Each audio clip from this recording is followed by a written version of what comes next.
So good morning and welcome to the ICB Board meeting in public. Just a reminder that it's a meeting in public, not a public meeting. So I know we have some members of the public joining us today. The differentiation is that a public meeting would enable the public to engage in the discussions, but because it's a meeting in public, you can observe that we are being transparent around the decisions that we're making, the things that we're considering. But there is not an opportunity to ask questions unless you have done so in advance. We do have a question from one member of the public, which we will come to later on today, but that's how the proceedings will follow. Just before we start, can I just check if there are any additional conflicts of interest that people need to notify now before consent, other than those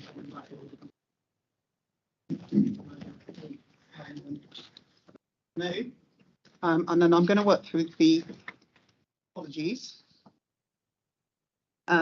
We are quorum, so just say that you'll be aware that there aren't any local government representatives in the room today. This is because it's the LGA conference, and members will recall that they said that. So we do have a number of apologies. We've got apologies from Sam Crowe, Director of Public Health, Graham Farron, the Chief Exec of BCP Council, Spencer Flower, Leader of Dorset Council, David Freeman, sorry, I was just getting confused then. David Freeman, Chief Commissioning Officer. Sorry, Paul, I saw your face pop up and I thought he wasn't coming, but then I realised it was David Freeman. To represent you. That's right. Thank you, Kate. And Karen Loftus is not here, but we have got Emma Lee, who's at the end of the table there, who's the Partnerships Manager, attending on behalf of Community Action Network. Matt Prosser, Chief Executive of Dorset Council, Andrew Rosser, Chief Finance Officer of SWOS, but we have got Jonathan James, so welcome again, Jonathan, to the meeting. So Jonathan is Deputy Chief Finance Officer. Forbes Watson is not attending, but I think I saw Ben on the screen. He hasn't done yet, okay, but Ben should be joining us. And Dan Worsley. And then we have a number of people in attendance. John, I've got you down as in attendance. I don't know what that means because you are actually a member, but I know that you're here until 1 o'clock and joining us on the screen. Cecilia on the screen. Hi, Chair of the ICP. Is Jonathan on? Not yet. No. Okay. Dean's in the room. He'll be joining at midday. Okay, at 12 noon. And then we've got Dan Stedman, who's here as the Chief Operating Officer for Aging Care. Dan is here for the staff story, but some of you will remember because we actually saw Dan previously in a previous meeting when Aging Care presented to us. Is Natalie on the screen? She'll join in later. That's fine. Okay, so and then we've also got Sue Payne from Pfizer, who isn't, well, she might be, but I can't see. Is Sue in the room? Yeah, okay, sorry, there's a pillar, so I couldn't see you. So welcome. And then just before I finished welcome and introductions, Rhiannon is our latest non-executive member to join the board, so welcome. Some members will have seen you already because you have been on system committees, and I know you observed the previous one. But this is officially your first meeting. So I would actually like you to introduce yourself just so that everybody knows who you are. Lovely, thank you very much. Yes, Rhiannon Beaumont-Wood. I'm the NED with the clinical focus, so we'll be chairing the Quality Safety Committee. I'm delighted to be joining the board. I think you've got a lot of exciting things ahead, and I'm delighted to get to know Dorset better. So thank you. Thank you very much, and a formal welcome to you. So we are going to go to the minutes of the last meeting. I've got them up. So,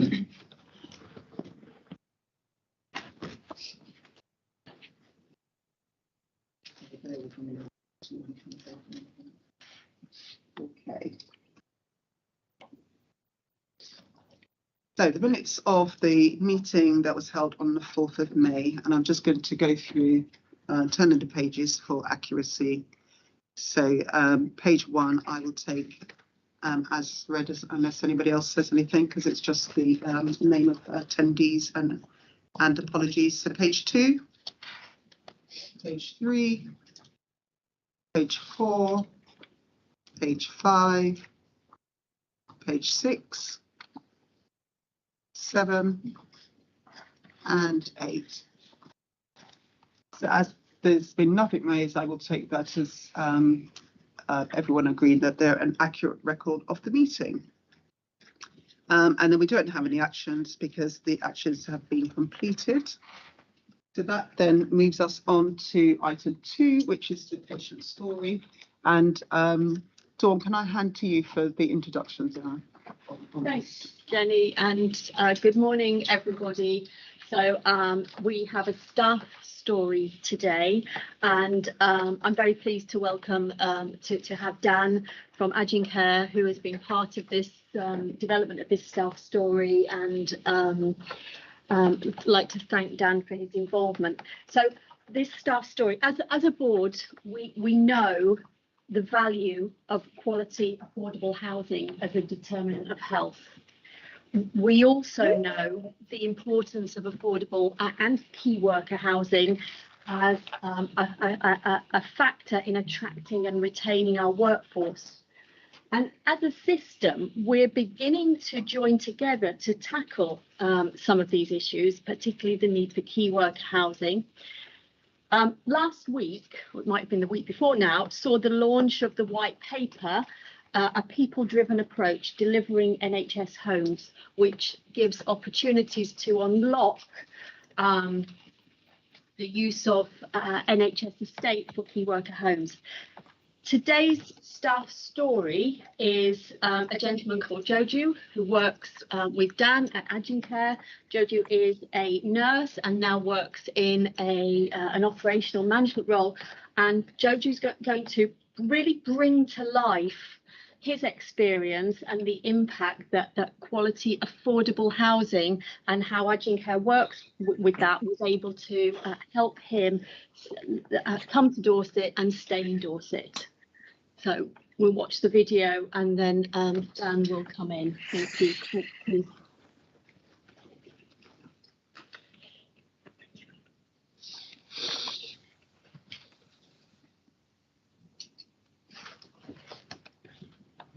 I was working in India as a government registered nurse in a critical care unit, and I had an opportunity to come and work here in the UK. So I applied for a registered nurse position here in the UK, and I was offered a job. So I came here, but it was a care home company that recruited me in Kent. And when we came as a batch of 3, so when we came here, we literally came into a very remote place where there was we had no indication where we were. It wasn't the work location we were told we were going to go, and it was a bit of a challenge. Looking back, I wish there was a bit of a link or a person or a process to explain to us to cover all these areas. It would have been very supportive. And accommodation was very challenging. Kent is a very expensive county, so it was very, very challenging to find accommodation. I couldn't bring my family for a year, more than a year. We looked and looked, but could not find any affordable accommodation in that county. So after a year of working as a nurse, I had to regretfully leave that organization and move on to the NHS, where thankfully I was able to find accommodation, a bit more support, and a bit more nicer support network. And the first year was very, very hard, very, very hard. But I did learn a lot of lessons along the way as to what would be required to make that journey very smooth. Accommodation being one of the biggest things, and induction about the local cultures, norms, ideas about Britain, and how to get around and meet people and greet people, talk to them. What sort of things did you have in your community going on? How to get to the bank, set up an account. it's very different to India. It's very, very different to India. The only similarity I can think of is people drive on the same side of the road. Apart from that, everything is different. Everything is different. So we learned it, but as nurses, we're trained to adapt. So we learned it, we adapted, and we learned to survive. So it was a challenging journey, but also looking back, it was a very learning time for us in a new country. So that I used those ideas and those information from that time to design the support framework that we would be doing here in this country. So now when we talk to our candidates who've been here for a year, they had a very different journey. They had a very different experience, and they were supported with all those aspects. Many of them were able to bring their family in month 3, month 4, as early as that. Many of them were able to move out of our accommodation and find their own accommodation before the 6 months was up. It's a different story now. So the framework has been designed to support all the potential challenges that could be faced by someone traveling halfway around the globe. It is very unfortunate that many of the international workers do come to locations that are difficult to recruit, thereby difficult to settle down, difficult to find accommodation and everything else. And we have the same problem. We hired workers to locations where it was very difficult to hire locally, and it was very difficult to source accommodation locally. Very difficult to bring families, or very expensive sometimes. But as an employer, we understood those challenges, and we found accommodations for them before they came. We found houses for them before the families came. We assisted them with securing rented accommodations locally. We work with local agencies and stuff like that. So we've taken that difficult journey away from them and made it easy for them, so that they can just go into and use those facilities that are available and settle down, even in difficult places, even in expensive places. We've made contracts with landlords and letting agents to find accommodations for us, for our staff. We've always had an approach where we seek to support our staff, and where necessary even accommodate them, short or long term, depending on where the location is. And we've got a number of localities in Dorset where it is very difficult to find your own rental accommodation or to buy. And we have made the decision over the years to purchase properties to enable our staff to have accommodation either short or long term. And that's proved very successful. Over the last 2 years, we also took the strategic decision to openly invest in bringing in staff from overseas, primarily India and Sri Lanka, who are qualified nurses, to come and work across Agincare as senior healthcare assistants and pre-registered nurses. That meant that the whole issue of accommodation and welfare support needed to be ramped up. So, as I said, we've always sought to be a landlord where we needed to be, but now we needed the support of other landlords as well. So we meet weekly as a management team, and we look at where the needs of the business are to determine where we need to recruit or to sponsor staff to work. And then that means we need to look at what accommodation needs are, and we took the decision to guarantee our staff supported accommodation for 6 months from their arrival. Agincare has a culture that we just go and grab it, and we go and do the right thing in the right way. And we are challenged from the top to make things happen. And inevitably along our journey, there's been barriers, but we are small enough and flexible enough to be able to move around it and push those barriers aside, and to innovate in order to overcome any challenges we have along the way. The number one focus is everything must be about supporting the operation to succeed. Having the right staff in the right place is the fundamental bedrock of having a service that is able to continue to deliver solid quality care in a consistent way. I think we generally as a system fail to grasp that, and we've moved away from one point where we had public housing policy supporting public services. I think now's the opportunity for a system such as Dorset to actually work together to overcome those barriers, to make the difference to our key workers that our services need.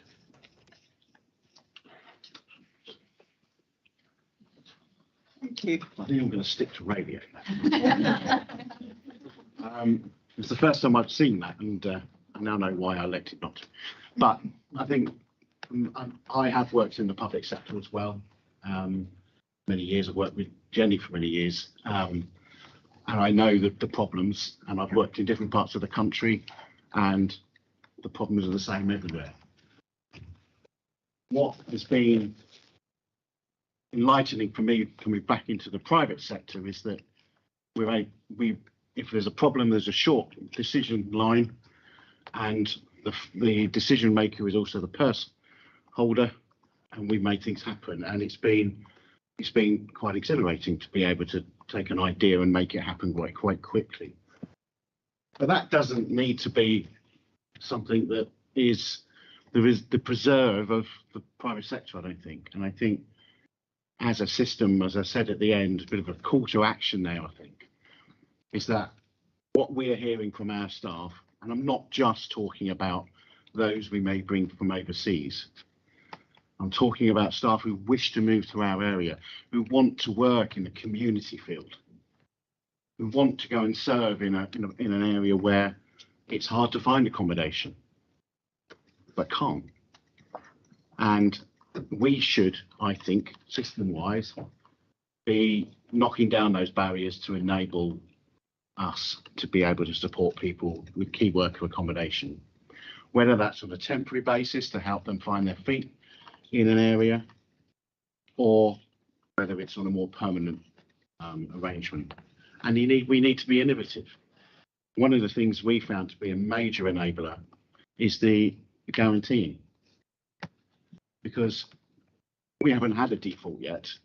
The risk is there, but that has really been the difference between us our staff being able to move on into their own rental accommodation and then beyond, or not. So you have to think about it from different angles. It's not just purchasing or building houses, it's from different angles. But my suggestion to the floor is that, could we do more collectively?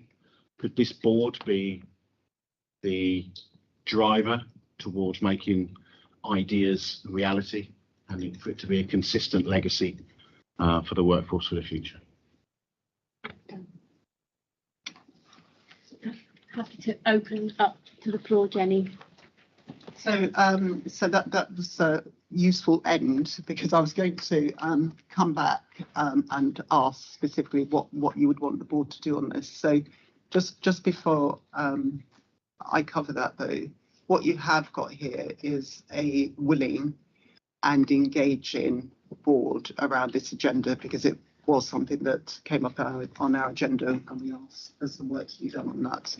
And I know that you volunteered, Dan, to be part of that. And we all know that Matt is also leading a piece of work, isn't he, on housing, and particularly for health and care staff, and the lack of housing that we have within Dorset, or the lack of affordable housing within Dorset.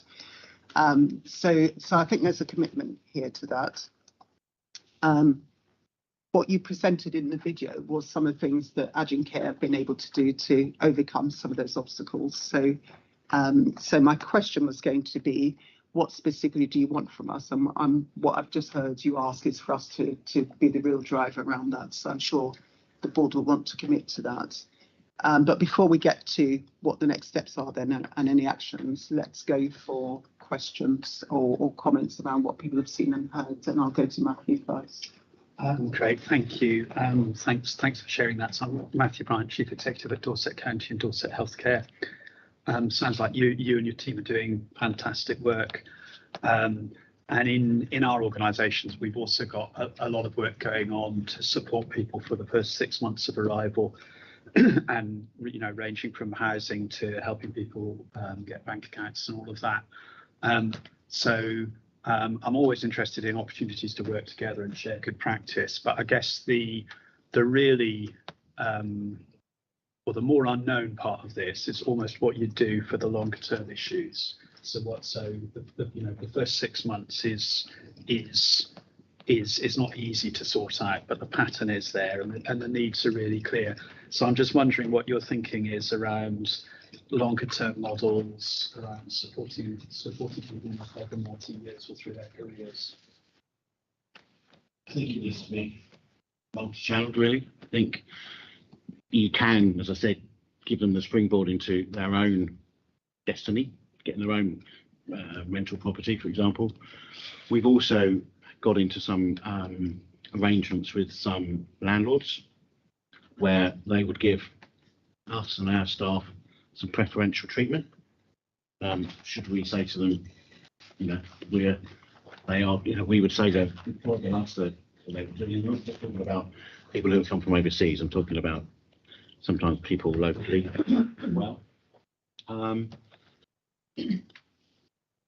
The other thing we have done is we have purchased properties where we think this is a long-term issue, and we've done that without, it's capital investment initially, but the return is the same as it would be as if you were a commercial landlord, with some subsidy in some places.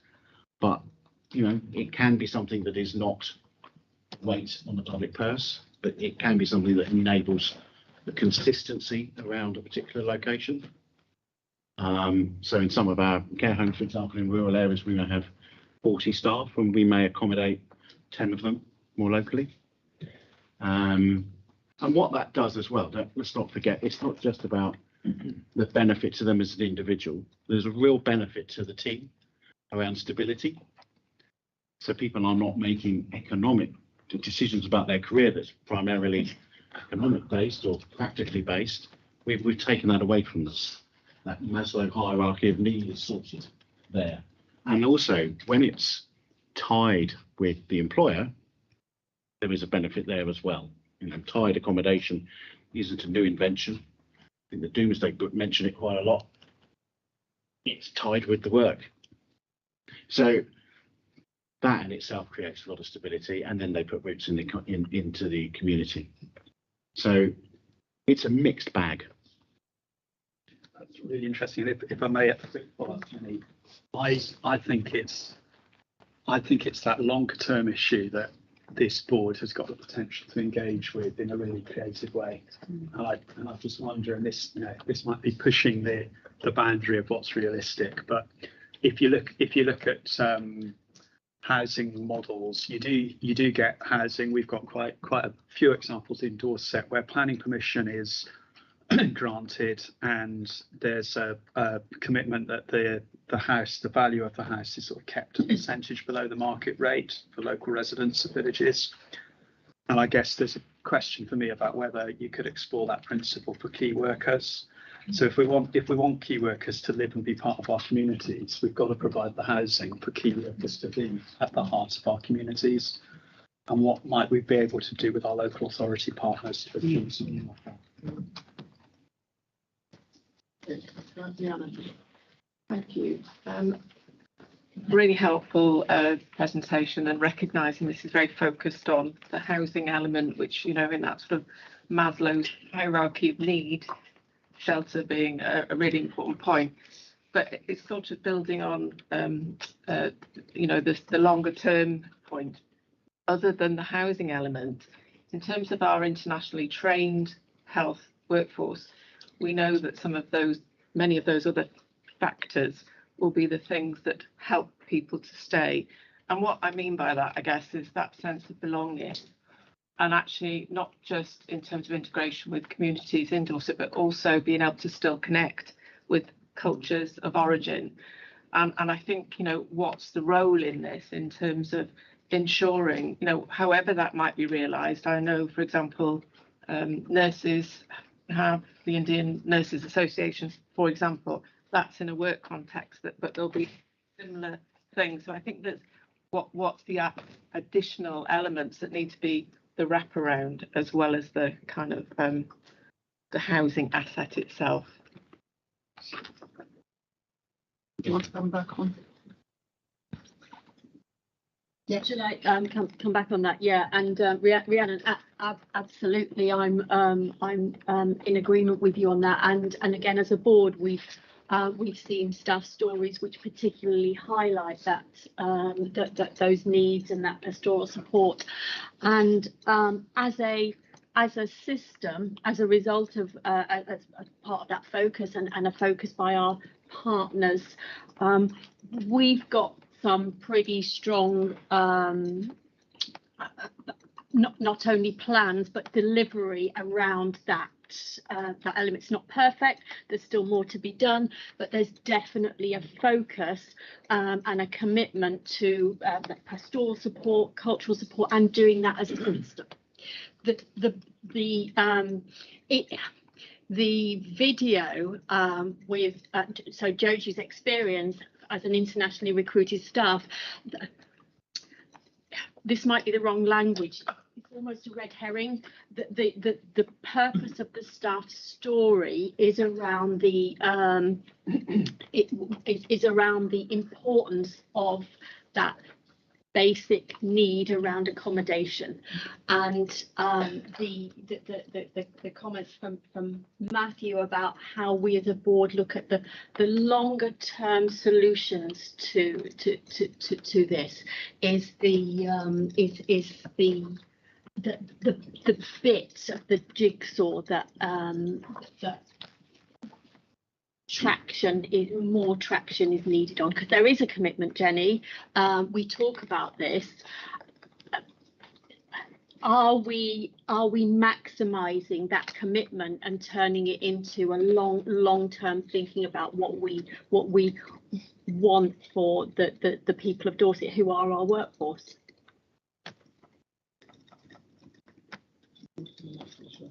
Can come in that. So I think there's a few things at the moment that are involved that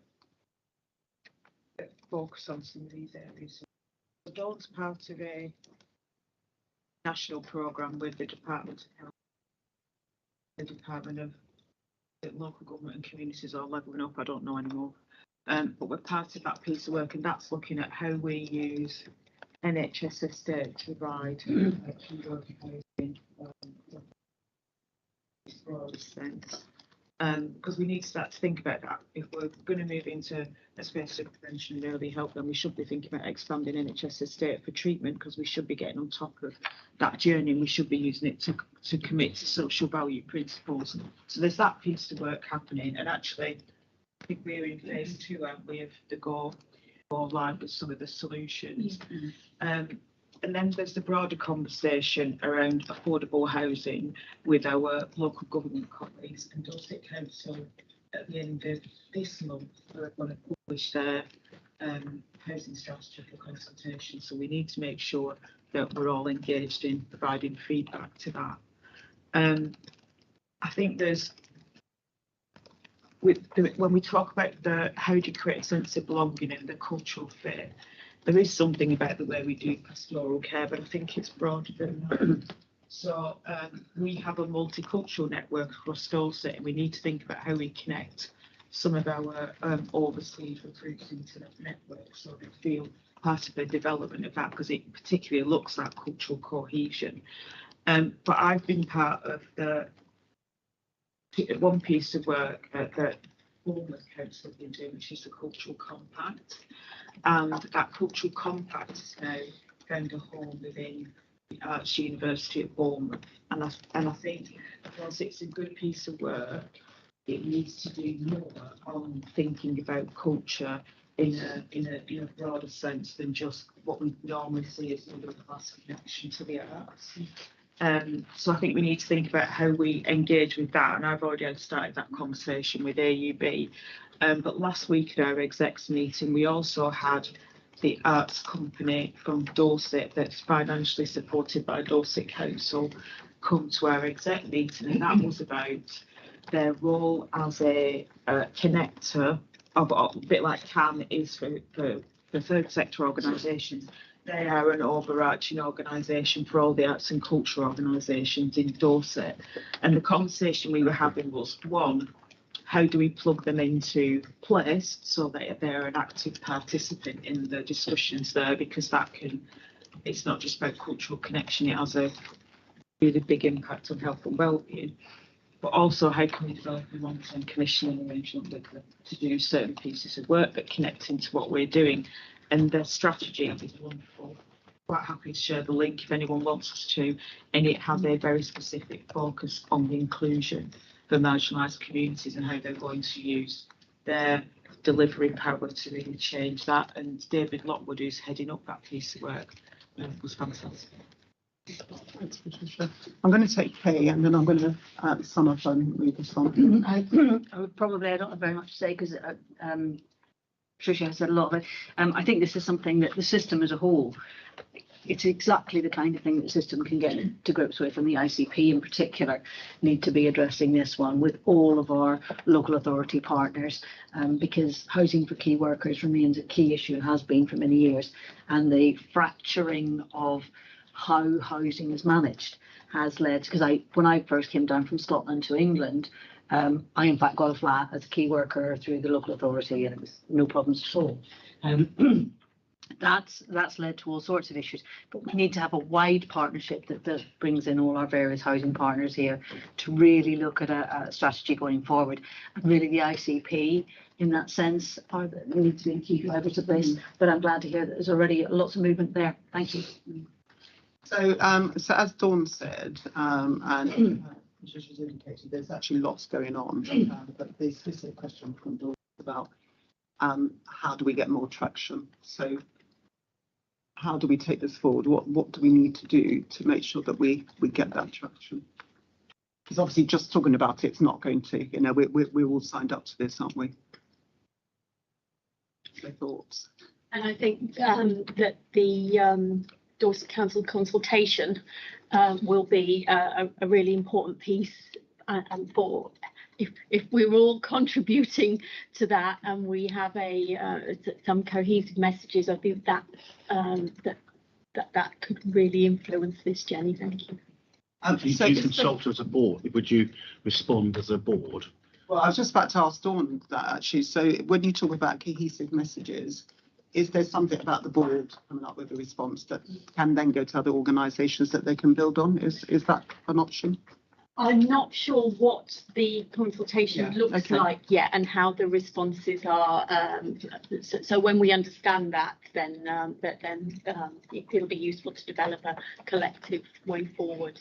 I think there's something around, and it's a shame that our local government colleagues are we get into the next round of creating strategies.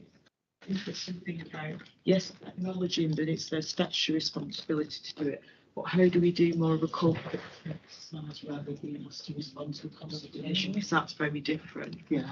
And the other thing that in my mind is that if we are going to go forward in phase 2 of the department's mobilisation of key worker housing, then I think there's something about, and this will all come out in the estate strategy that Rob will be working up this year with partners.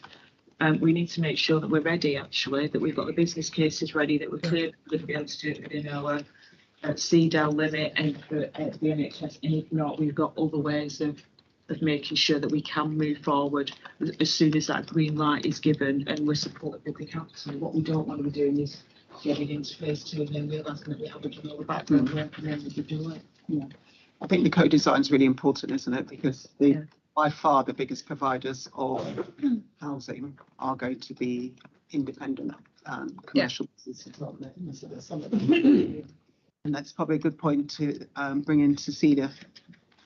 Yeah, thank you. Yeah, I mean, I think Jenny and Patricia just made some of the points that I was going to. It is about preparedness. I think that if the board can actually make a statement of or work out what is truly affordable. We've talked about that. At what stage is this truly affordable? What amount of housing do we need? What is the volume of that we could say that we would want? And as has been said by others, this is not an NHS problem. This is a worker problem across the whole of Dorset. So it's making sure that we work with local authorities and with businesses who are having exactly the same issue to make sure that we're addressing this problem. Yes, the NHS has an acute need and a potential solution through that through those new models, but the better prepared we are to work with our local authority colleagues once we get some approval to move forward, I think the better. So just picking up those two questions that you asked, Cecilia, what amount of housing do we need and is affordable? That feels to me that that's what we probably should be doing now, so that once we get into the conversation we can respond to. So how can we get that picked up? Where's the best place for that work, that piece of analysis to be done? Well, can I just say that for what is affordable, I think we have some data that we put together from the LEP, which is general affordability data, but I think it would be useful to triangulate that with what is being felt by NHS colleagues in the system today. So the work has already been done on what is affordable. Right. We have that data. We also know the size of the problem in the number of people across our health and social care workforce who struggle with that affordability. What we don't have yet is how that translates into how many houses, at which point that goes beyond where I feel that I've got anything sensible to give, and that's part of the round table that we're doing and the working with our local authority partners. So the amount of housing that we need now across health and care, because I don't know if what you've got, Dawn, is just health or if it's health and care. It's health and care, and it isn't the numbers of housing, it's how many people. It's how many people. The percentage of the workforce that's staying. I understand that. 65%. Yeah. So I was going to ask, with the piece of work to be done with now that we've got we've got the workforce plan from NHS, so we've got the projection for the next 10 to 15 years. Is there a piece of work to project that out to see what that looks like? It's probably not going to change much beyond what it is now, but is there a piece of work to do that? And then that gets put into the round table to actually think about then what does that mean in terms of housing and the mix of housing, because there's short term, medium term, long term, etc. The difficulty with that is that we need to get the workings for the detail at the back of the predictions from NHSE, which even told me the actual plan and being in that group, I haven't seen that, the background information. And also that plan deals with the long term, probably doesn't do anything with the now, so we'll need to do both. Yeah. Okay, so are we clear then about what the next steps are? I think we probably need to go away and work up a little briefing note around where we think we're going and bring that back to. And part of that will include an update on what we might be doing once the conversation comes out. And the other thing about the long-term plan is it only deals with the NHS. It's nothing. It doesn't cover care. So I guess there's one piece that we haven't covered, which is, I guess Agent Care cover the whole of Dorset, but when we're talking about the Dorset consultation, that is just 50% of our community, isn't it? So do we know what's happening on the BCP side in terms of timings? No, because they're only just working through their corporate strategy. So maybe it's a question we can put in our various discussions with them. So I can't answer that question. I didn't think you were going to. I'm thinking about the discussion that we are having on what we are as an ICB and the ICS, and clearly health workers working in care should be our priority, but we're also about bringing together all the partners who sit around the table all of whom have an impact on the shape and feel of our community. So I suppose in this discussion, we should be making sure that we're reaching out to other aspects of the public sector, including education and the police, I guess, and you know, how far do you set the boundaries? So I wonder what issues this raises for the BCSE and people working in that sector as well. Yeah, I think that broader piece is for the ICP, which is why Cecilia came in, because they do cover the broader partnerships, and I think that thinking through can be done there. But we will need to bring it all together. Great. Okay. Well, thank you very much for that. Really interesting discussions as well, and it was great to see the video actually and just get some real depth behind the issues there, and actually that there are some solutions, because that's ultimately where we want to get to, isn't it? So thank you very much, Dan. Thanks, Jimmy. And Dawn, thank you. You're welcome to say if you want to. So. So that moves us on to the Chief Executive report. So Patricia, you've already given us a written report on the current local and national developments and the impact of that on the system. I'll hand over to you to give us some of that report and anything else that you want to add. Thank you. So I'm only going to pull out a few. I assume the report is read. I'm only going to pull out a few items, and then I just want to spend a couple of minutes on the NHS's birthday. Things that really want to highlight, obviously the response to the Patricia Hewitt review, the governmental response. So they've accepted 26 of the 36 recommendations. There are 8 that they have accepted because they think there is work already ongoing in those spaces in the department. And then we've got 2 that they haven't accepted. One that is reducing the cut to management costs for ICB by 7%. And we're still working on that behind the scenes. And the second one is asking NHS England to commit 1% of their budget year on year to prevention. So that was disappointing, but really pleased that the other 34 have been accepted, and now having a discussion about how we support systems to implement those recommendations, because what we don't want to do is micromanage. We want to support a direction of travel. And the NHSE operating framework had already been updated with the expectation that most of the recommendations would be accepted. You'll see that the NHS has been stepped down formally now from the COVID incident, which is good news. And we've also seen some changes in the NHS mandate published for 2023. Really welcome the fact that the mandate has been shortened and we've got 3 priorities within it. Disappointed that we seem to have diluted the message around prevention and early help, but that doesn't mean that we do not carry on with our 5-year forward plan and the ICP strategy as a priority. We're obviously seeing 2 periods of industrial action this month. You'll note that the RCN have now not reached the threshold to continue industrial action. But we're heading for a very lucky period now that not only the junior doctors will continue, but the consultants have also voted for industrial action. So as expected, we've got back to the periods of during July, and don't manage to reach a settlement. We could see that every month for the index.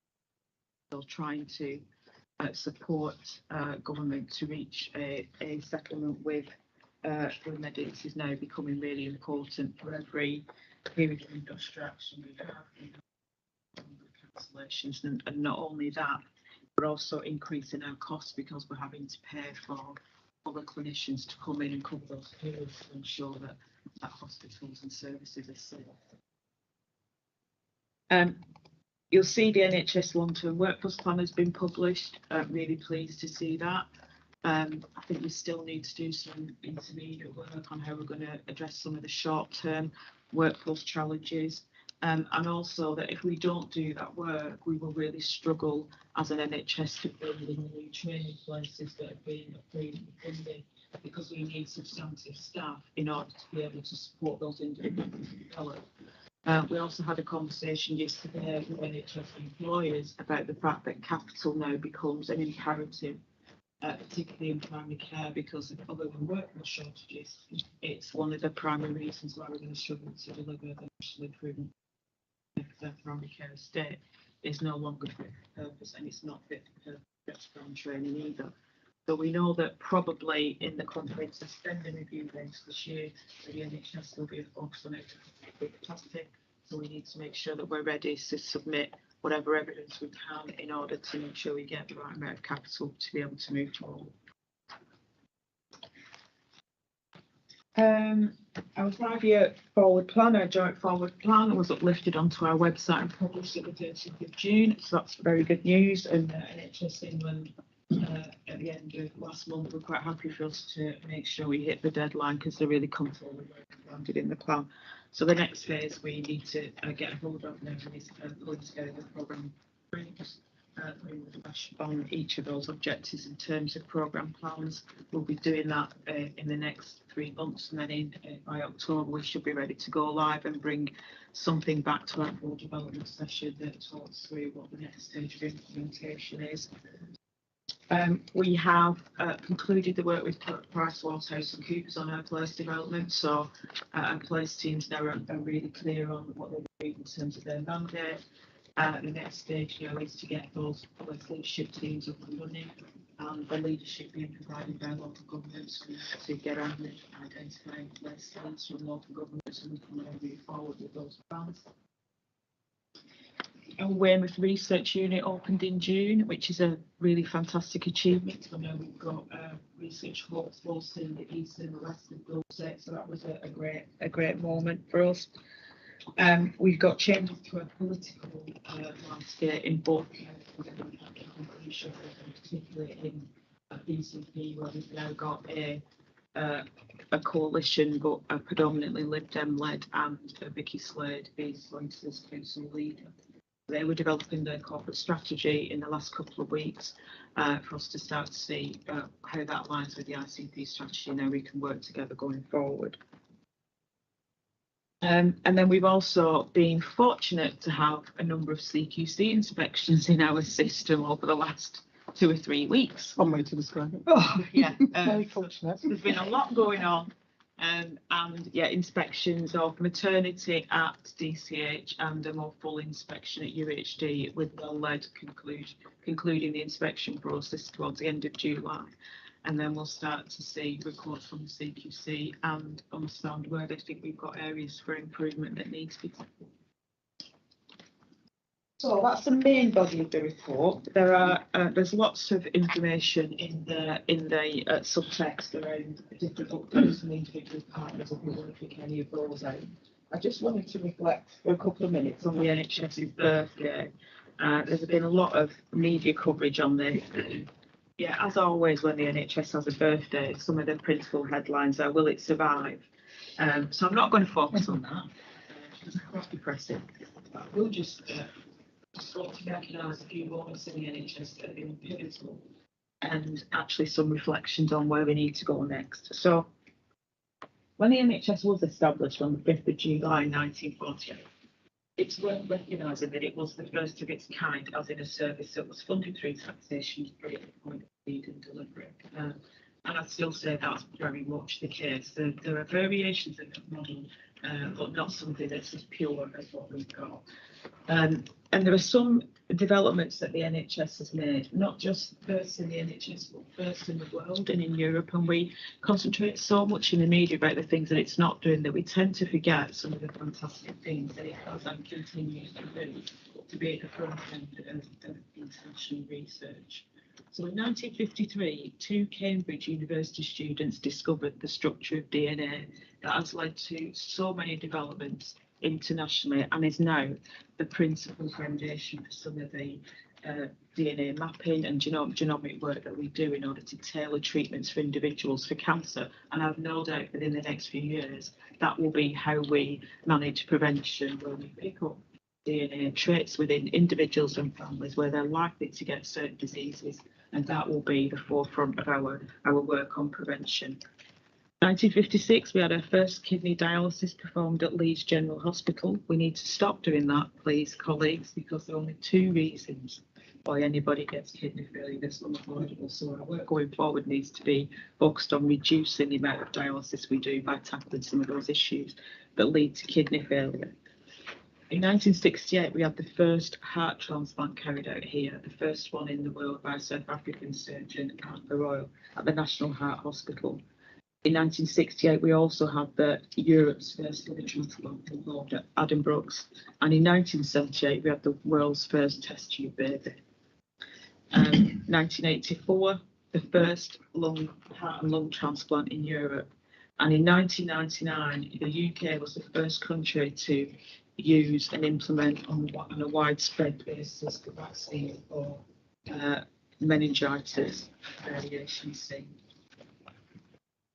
In 2012, we started DNA mapping for cancer patients in the 100,000 Genomes project, and we continue to expand that further into children's cancers. And in 2020, we were the first country to implement the Kaiser vaccine to combat COVID.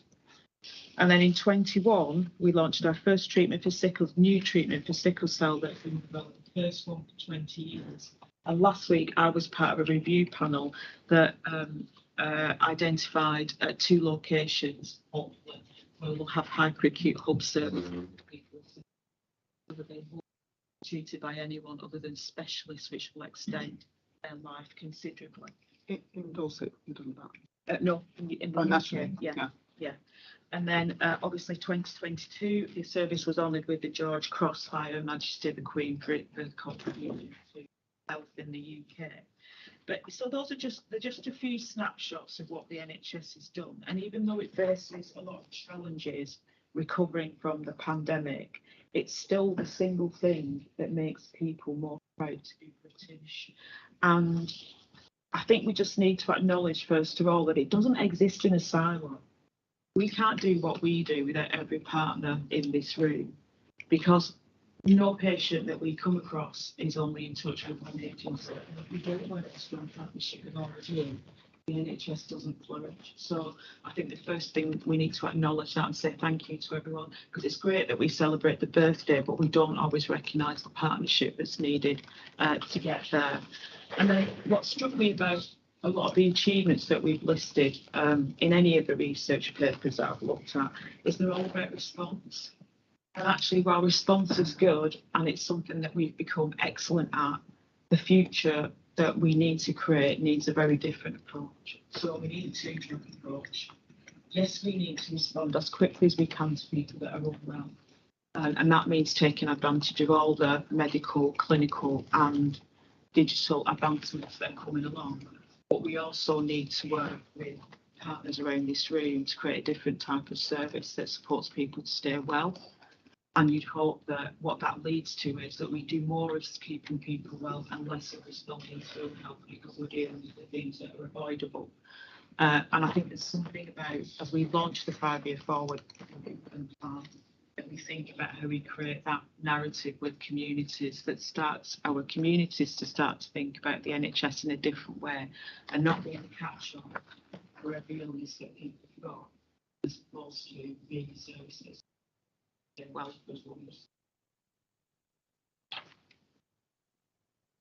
take any questions? First of all, before I go to questions, can I just thank you, Patricia, for that last bit about the anniversary and all the things, or not all the things, but highlights of some of the things that the NHS has achieved. Because I felt yesterday it was a kind of a bittersweet day, that what we should have been doing was celebrating the NHS, and almost every bit of news was talking about the problems with the NHS, whether or not it should still be free at the point of need, and so on and so on. So, and I thought they could have given the NHS one day just to celebrate the 75 years and then go back to that news. So thank you very much for that, because I think we do need to keep these things in balance. Okay, questions? Debbie. Yeah, thank you for that, Patricia. I love that, actually. I really enjoyed hearing your summary, and I felt the same as you've just said, Jenny. You know, it was a real time to celebrate yesterday. 75 years is an enormous achievement, and so much has been done. And it was really good to hear you pull out that information. Sadly, I sort of sit here thinking I've been a nurse in the NHS for 41 years this year, and that makes me feel very old. But you know, it has been my lifetime. I've spent my adult life in the NHS, and actually so have a hell of a lot of other people. And I think sort of what was a little bit sad for me yesterday was that what I wanted to hear was all the fantastic stories from our workforce and our staff that are so passionate about the NHS and that actually are so passionate about what they do, and they come to work every single day, however tiring and exhausting and challenging it is, to actually do the best they can for our for patients. So I think it's really sad that didn't come out as much as it should have done yesterday, but really welcome you sort of presenting this for us and putting it in a positive light, because I think it's amazing achievement. And in a way, the pandemic really saw everyone recognise that, but it's quite quickly been forgotten, I would argue. So let's be really positive today. So thank you. So just before I go to the next hands, I think people are struggling on the screen to hear. Is it everybody that you're struggling with? Can hear everything fine. Thank you. Okay. Well, So I can hear everything except Patricia. Patricia's the one that keeps coming in and out. Everything else is fine. For some reason, Patricia just keeps on coming in and out. It's really weird. Everyone else is fine. Maybe stop moving your head. Yeah, just stay still. Okay, so I've got Matthew, then Jonathan. John, and then Siobhan. Okay, thank you. So I bet everybody's coming in on the last bit of what you said, Patricia, and so am I. So I think what you described about prevention and us actually becoming a national health service rather than an illness service is really important. And actually our commitment to inequalities within that is really crucial. I wanted to just make a point that sometimes when we have the conversation about the NHS, I think this was true yesterday, in this country, we sort of have it in a bubble, and we think that in the NHS we're experiencing things that other health systems in the developed world are not, and that is actually rubbish. Almost all of what we're experiencing, if you walked into a conversation in America or Denmark or New Zealand, you'd find the same conversation going on. There are clearly nuances which come out of the NHS model, but I was reading about some of the work being done in Denmark at the moment, where the strapline is they're turning hospitals from cathedrals, repositories of knowledge that people go and visit, into lighthouses that are more directing you and coming alongside you so you can navigate yourself. Well, we could have that strapline for the work that we're doing here in Dorset. Representing mental health and community services at this board, the universal offer and the way that the NHS can work without boundary with populations and other partners is so important. Otherwise, we would never reach those groups. When we look at the DICE data, if we didn't have the type of NHS system, we would never have that integrated data that we've got. So I thought yesterday was good in that it was actually meaningful to a lot of our colleagues across the NHS in Dorset. There was a lot of, I don't know whether this is good for health outcomes, a lot of cake was eaten. There was a lot of sense of togetherness, and coming in new to Dorset, we've got plenty of challenges, and we'll talk about some of those as we go through the meeting today, but I'm really optimistic that the steps we're taking together are about reshaping the NHS and almost looking forward to the next 25 years and what we need it to be at 100.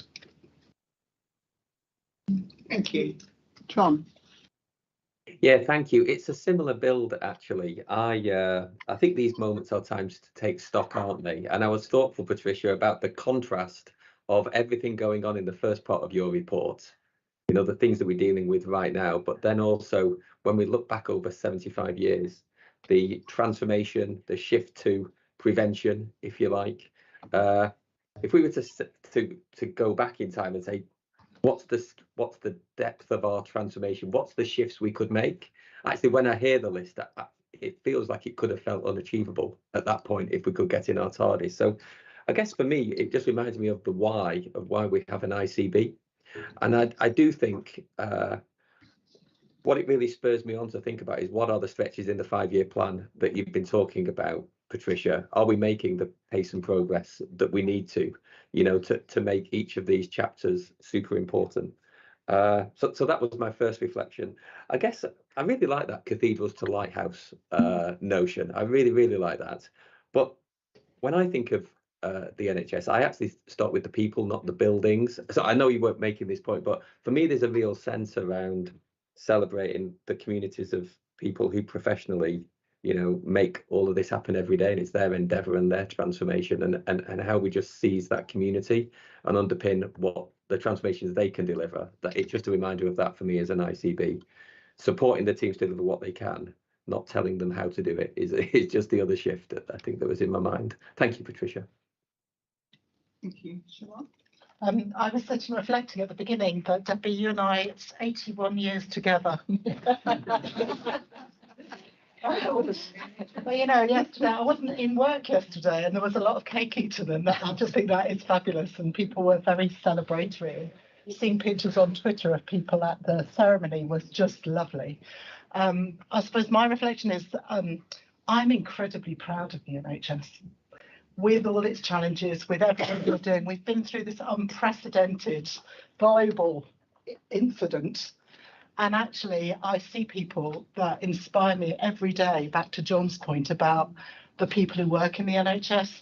And I really welcome ICBs in terms of how we can really galvanise and bring that sort of inspired energy into a different place over the next 3 to 5 years. It's a lot of work and it's not going to be easy, but actually people are really up for it.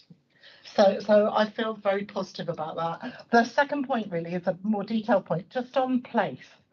I think it's just so important, isn't it, to the next 3 to 5 years and prevention agenda. It would be really good to see more of the detail, which I know the report says we'll see at a future meeting. But I'd like to know more about the work plan. And just on that, as a last point, one of the things that for me was also really strong about the report was the depth of the Dorset County contribution, the local government. I mean, it was in stark difference, obviously, to BCP, and that's obviously because they're just forming as a council. But I thought it would be useful to kind of just give that feedback, because they cover such a range of issues that we as a system are interested in. It just gave me the feeling that we're starting to really develop into a partnership, and I know there's more to do, so we're working with the VCS sector to see how they all similarly contribute to the report. But I just felt that it feels like it's moved to me. So. And so the only other thing I would say is that my grandmother worked in the NHS, my mother worked in the NHS, my aunts worked in the NHS, I have worked in the NHS all my life, and do that because we had a launch of our system people plan a couple of weeks ago, and one of our speakers asked us to stop thinking about the what that we do and think about the why, because the why enables us to bring our humanity to work, because everything we need to do going forward is about creating human connections, not just inside the organisation but in the community. And I'm really clear why I have stayed in the NHS all my life, because I want to make people's lives better, and that's not just about the health, it's about helping them to thrive, and health plays a big part in that.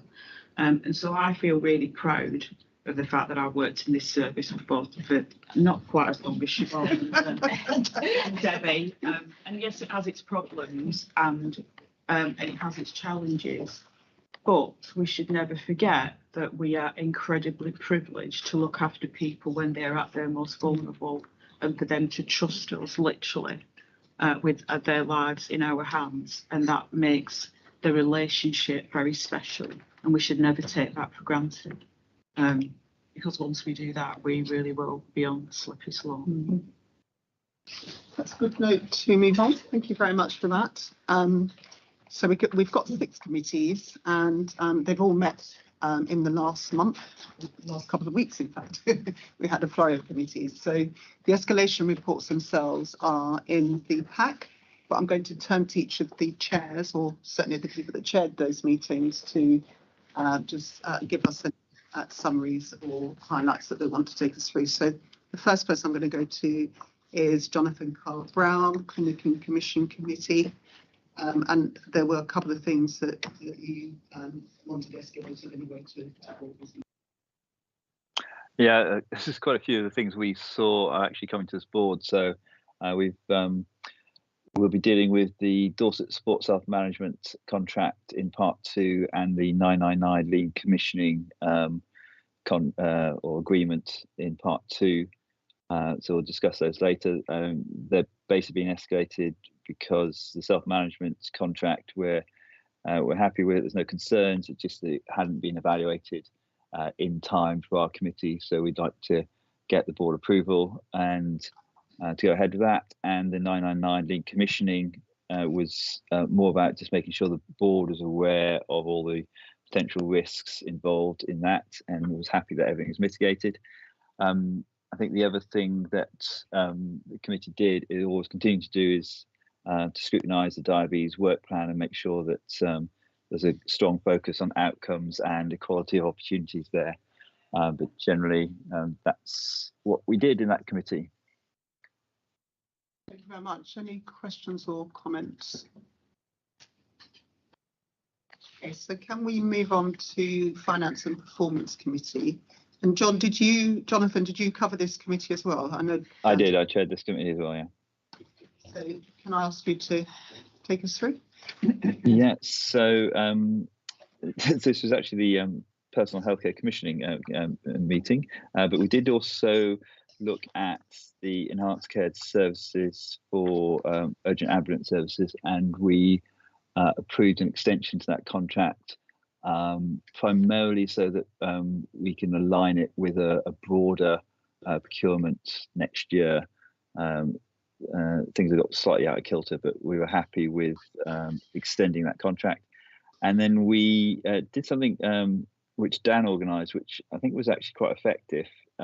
We had a deep dive into personal healthcare commissioning at the same time as looking at the issues around the uplifts and the financial instructions around personal healthcare that needed to be approved. And I think that provided a very good template for actually dealing with issues. We really got to understand personal healthcare commissioning, and it enabled us to sort of understand why these uplifts are necessary and things like that. So that model of sort of almost dedicating a whole committee meeting to one area, I think, found favour with the committee. The one downside was we didn't spend as much time on the operational report or the financial report as we might do, but as chair, I think I was quite happy because those two reports come to this meeting anyway. So I think there's a balance there that can be struck. I think my takeaway on the personal healthcare commissioning was that we really need to see that not so much as a continually escalating budget, but as something that is saving us money elsewhere. And that is probably pivotal to this shift we're talking about. And I think there's an element for me about how we look at some of these programs that costs are going up in them, and understanding, well, do we actually want the costs to go up in that area, and where's the payoff, where they're coming down in other areas, or where we're shifting the budget maybe. So that produced quite a good debate, and yeah, and I think that's the sort of the broad stroke of what we did in that committee. But it was a good experience just to focus in on one particular area. Thank you, Jonathan. And I was at that committee. I agree with that. It was it really enabled us to kind of understand the context and the issues, and to start to think about where we want to be. So, any questions or comments for Jonathan on the finance and performance committee? Could I just say one thing, Jenny? So We chose to do PHC because, and we can talk about it when we did the finance update, but we got two real areas of pressures. It's in prescribing and PHC, so we'll do prescribing in the next one. So it wasn't a random, let's do PHC, it's a nice to talk about. It's because actually that is a big issue for us, and therefore we'd agreed we would focus and make sure FPC focuses on that as part of the overall thing. So there was an element of educating people so we understand what it's about, and then what we're trying to do about it. Yeah, that's really helpful, Rob. Thank you very much for that. And then before I move to the People and Culture Committee, I realise I've been remiss actually, because Lisa, this is your first meeting as interim chair of that committee, so I should have allowed you to kind of introduce yourself at the beginning. So thank you for taking on that committee. We're going to go to the Primary Care Commission Committee, but do you want to just introduce yourself in case there's anybody on that doesn't know who you are?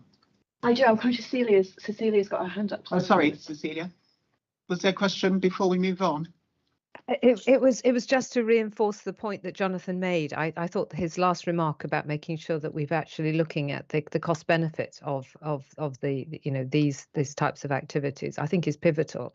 I think if we are going to move to an agenda where we're looking at prevention, we do need to understand where those savings are in the rest of the system. So I just wanted to support that activity and think that's absolutely for me the way forward. So thank you. That's all I wanted to say.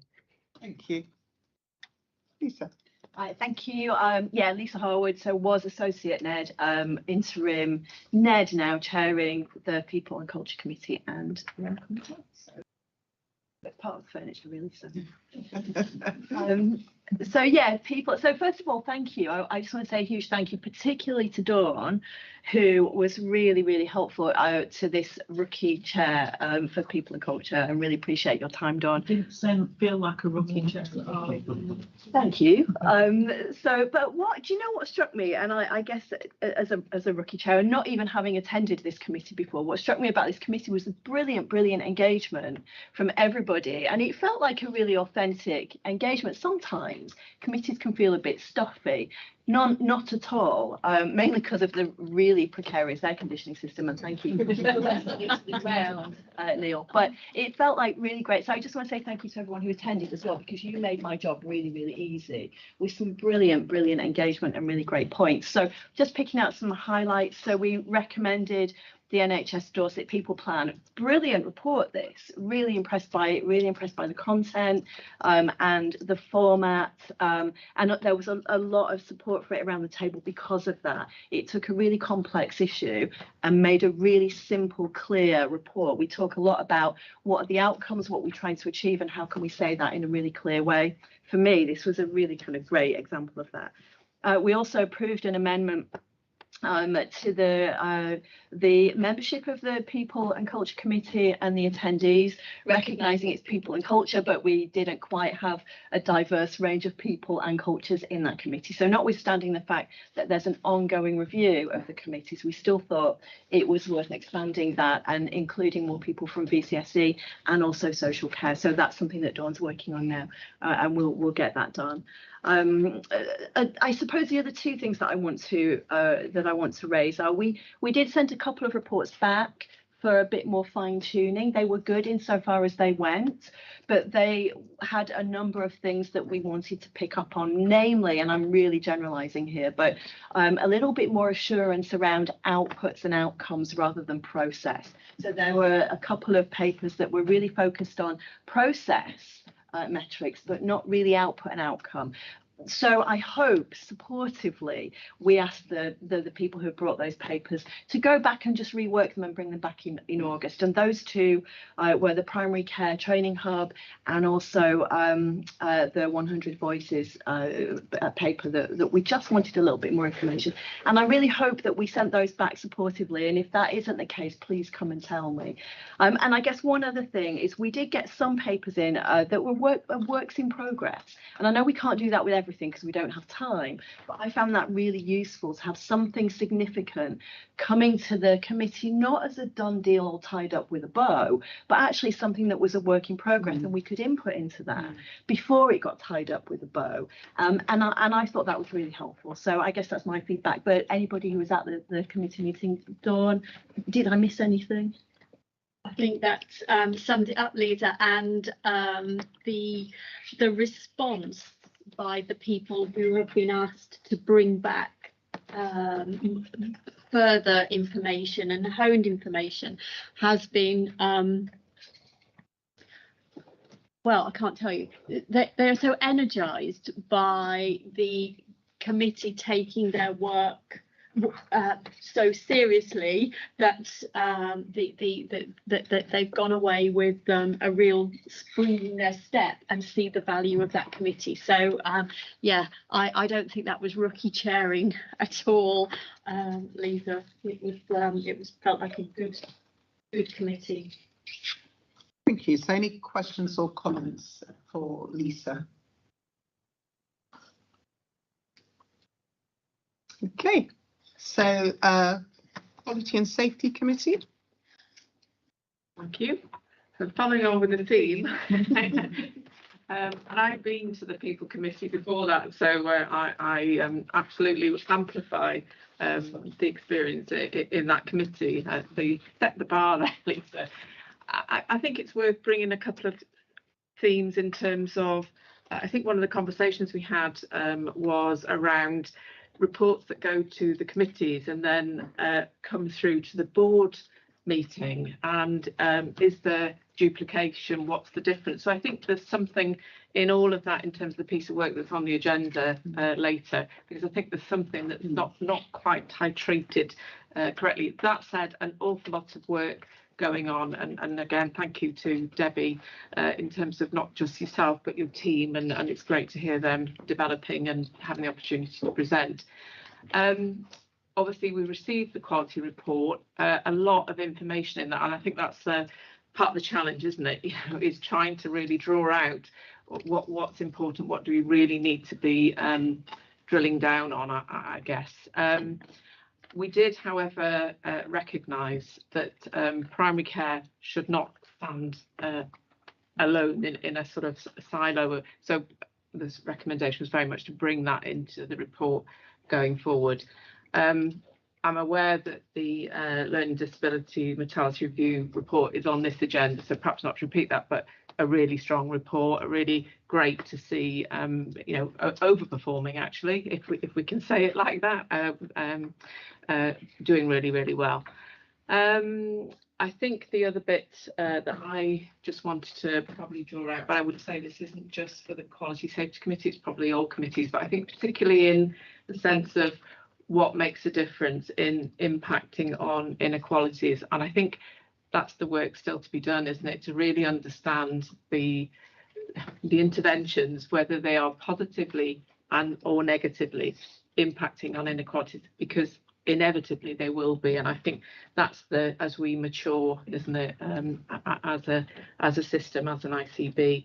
I think just to note as well, the maternity review piece, fairly strong across most areas, obviously some areas to further strengthen, and particularly want to just think about the importance of psychological safety and culture and leadership in that space. And I think I think the other aspect was around safeguarding, wasn't it? Again, a fairly strong picture, just some support, further support in the right way to our partners in SWAST. So I think I'll leave it there. Happy for any questions. Debbie, is there anything you wanted to? Yeah, I think Debbie wants to. I was just going to come in. Thank you, Rihanna. Really helpful. I was just going to come in on the primary care quality bit.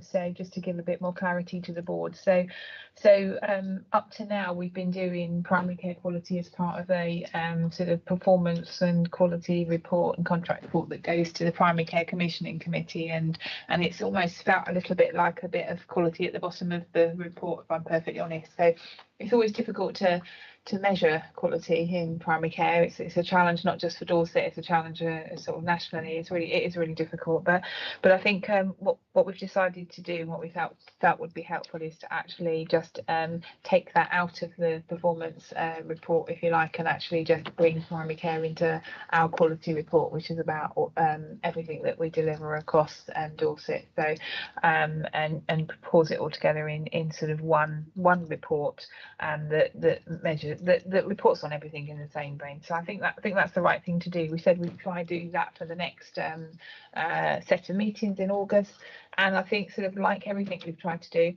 it'll evolve and it'll change, and it might not be quite right straight away, but actually we'll sort of take comments and take people's views from the first version, and then we'll keep tweaking it. So and I think there was real sort of commitment and agreement from both the quality committee, but also then from sort of Kay and the primary care committee as well around, and that's the right way to go, I think. So. Listening to you there, Debbie, you're not suggesting that it only goes to quality. No. The quality section will still come to PCC. Yeah, because I don't sit in quality most of the time. I was just there. Last no, I week. think it should That's come as fine. a report. But just for a minute there, I thought you were suggesting it would only go to quality, and no. But I did overlook the primary care commission committee. So do you want to? Yeah, it was an interesting meeting because some tensions and creaking is becoming apparent in the PCNs, and so one of the things we needed to make sure that we had was a clear system for gauging cases where people may want to leave PCNs or merge with different practices and things like that. So we've got something in place now which we'll review in a year, but it is becoming more regular that there are creaks and people wanting to shift PCNs and move. So that's an ongoing problem that we're going to face. I think one of the key things that came out of the meeting, though, is for me, how impressed I was by the fact that, we were so worried about POD coming over to us from NHS overall, and yet we've moved very quickly on this. We've got plans in place already that are going to make a difference to oral health.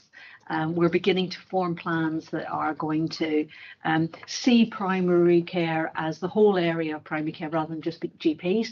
And that's really, I think, quite quick, given the fact that we've only just taken it over. So I thought that team have done exceptional work in working with our new partners to make their issues and their agenda a key part of what is in the committee each time. It's a shame that there's not going to be continuity going forward with our partners, because all three of them are unstable or changing or whatever. But certainly the work done by David's team has made a real difference there, and I'm getting very positive vibes from all the POD reps about how quickly some plans are in place and that we're moving forward. And we were looking at all of those, and that's great. And beginning to see some stuff on oral health and things like that, which makes a big difference. The guts of the meeting, though, was looking at the report, the very helpful report from the GP Alliance, looking at the sustainability of general practice going forward. And in that sense, it was really general practice in the sense of GPs rather than general practice, primary care in the wider sense, which I think is where we need to be really focusing going forward. And there's some things there that we can move on quite quickly, which could make a difference. This is the beginning of what I think is going to be an ongoing debate going forward. And we need to think more deeply and more widely about some of the issues in this report as we move on. But it was the beginning of orientating ourselves to think about what do we want primary care to look like in the future? How do we move towards that? How does the system support that? What's the responsibility of the GP Alliance in making things change? All of those kind of nitty-gritty discussions were beginning to be aired at the committee. And I think that's a piece of work that needs to be high on the agenda going forward. And mustn't be forgotten just because it's talked about in one committee. It does need to be a key piece of work for all of us here and for all of us in the wider partnership, because as Patricia says, the GP services and primary care is the bedrock to the NHS, and we need to get it right and we need to make it sustainable. So it was good to have a really nitty-gritty, good strategic discussion about this that involved all our partners. I did enjoy it, actually. So thank you to everybody involved in that. Thank you, Debbie. Yeah, thanks for that. I just coming back on the POD, which for those that aren't aware is pharmacy, ophthalmology, and dentistry. And I think sort of you're right in some respect in the fact that you said some people were nervous about it, and because it was coming with so much risk. But I would just say that David and I were were actually the opposite of that. We weren't Yeah, nervous about it. the opportunities Yeah, were clearly there, Debbie, I absolutely. I think for me, I knew it was coming across with risks, but also I knew that it was coming across with the opportunity for us to actually try and do something about it, which you know, as the CNO who's continuously watching coming through the system quality group, you know, messages from Health Watch around how poor the experience is for our population around dentistry, but actually not being in a position to do much about it was actually really frustrating. So I think it's great that we've actually got it. I think it's great that we started to move. We've still got loads and loads and loads to do, but at least we've now got the sort of power to actually try and do something and influence and change in the right way. So hopefully it will be onwards and upwards, although recognising the risk and the challenge that looking at it. Completely agree, and it is nice to see those opportunities beginning to come through rather than the worry about the risk. Okay, so that moves us to the last one, and by no means least. So John, over to you for the Risk and Audit Committee. Yeah, thank you, Jenny. So we actually had 2 audit and risk committees in 1 week. So we met on the 19th, didn't we? And we looked backwards and we signed off the accounts, or the reporting accounts for the year. We met on the 22nd and had very much more of a forward-facing risk and audit committee. We were delighted to welcome Rhiannon and Jenny. You were observing as well, weren't you? Our risk and audit committee. So I will take the paper as read, but just a few things to draw out on this forward-looking agenda. I think to Lisa's point, sometimes looking at work in progress papers and understanding is the scaffolding in place upon which we can build like our final paper. That's very much the case on our board assurance framework piece of work that is underway. I think it's really positive. We've received an update on that. We talked about how it's going to align with the 5-year objectives the 5 objectives in the 5-year forward plan, and we'll be receiving a really strong draft of that, I hope, in August. So that a good conversation looking forward, but placing how we manage upside and downside risk a bit to the point, you know, that we made a moment ago about services. How do we think about those services forward? Really important. So that was number 1 as a forward matter. The second piece, we received a paper on a new finance ledger, which I do accept some people might think is quite a dry topic, but actually systems like this really do extend way beyond just a finance department. They can impact the policies, the processes of many, many people across an organisation, not least if you're just trying to, you know, procure something or, you know, carry out a financial based process. So we got a really good update on that programme. There's some nervousness, which I think was discussed, but it's being translated into design requirements for a programme when we migrate in April next year, I think. So a good conversation there. And it was very not technical in that we were thinking about usage, policy, people, processes and systems. So quite holistic, and really pleased to receive that paper. I guess the final thing that I would cover is I just wanted to record our thanks to Manish. Actually, it was Manish's last Risk and Audit Committee with us, and I really wanted to put on record our thanks for his counsel, insights and support over the first year on our Risk and Audit Committee. Thank you. Thank you very much, John. Any questions or comments? Okay, so that's going to move us to the quality report. There's more coming back on Manish later, so we won't labour there. Quality report. Debbie, for you to bring the issues that the board needs to be aware of. Thank you, Jess. So, like others, I will take the report as read and just tell the board that obviously this report has been to the Quality and Safety Committee, as we said, and I've actually had a full discussion there. So I'll just point you in the direction of a few highlights. So section 2 of the report talks about the pathway to home. You'll know as a board that we've been doing a lot of work in sort of January and February with the nursing and quality team supporting Dean's team with regards to trying to help us as a system to reduce our no criteria to reside numbers. We launched our new pathway on the 1st of April, and I think it's fair to say that it had some instant success and we saw a real reduction, and then it's actually started to creep up again, so we've still got lots of work to do. And we had a really helpful winter learning event that Paul and Dean actually launched last week, and there's been some real sort of learning from what happened last winter and sort of the way we can move forward. So I think that the main thing I wanted to sort of make clear is what we're getting to the point of is more clarity around where our triggers are and around where we need to do something and where we need to take action. So lots of work being undertaken on that. But the report brings out some outcome measures. So figure 1 and figure 2 just points you into some improved outcome measures. And I think it's really important because sometimes we just look at the no criteria to reside numbers, and actually what this is showing us is that although we've still got some work to do to carry on pulling those down, actually length of stay and delays at the single point of access are actually reducing. So I think we are making improvements when you look at the wider data. We've also included a couple of patient experiences of their route through the new discharge to assess beds, and I think that's important for the board because it's about patient experience of what we're doing, and some really positive experience for following this new pathway implementation. So and the discharge to assess model.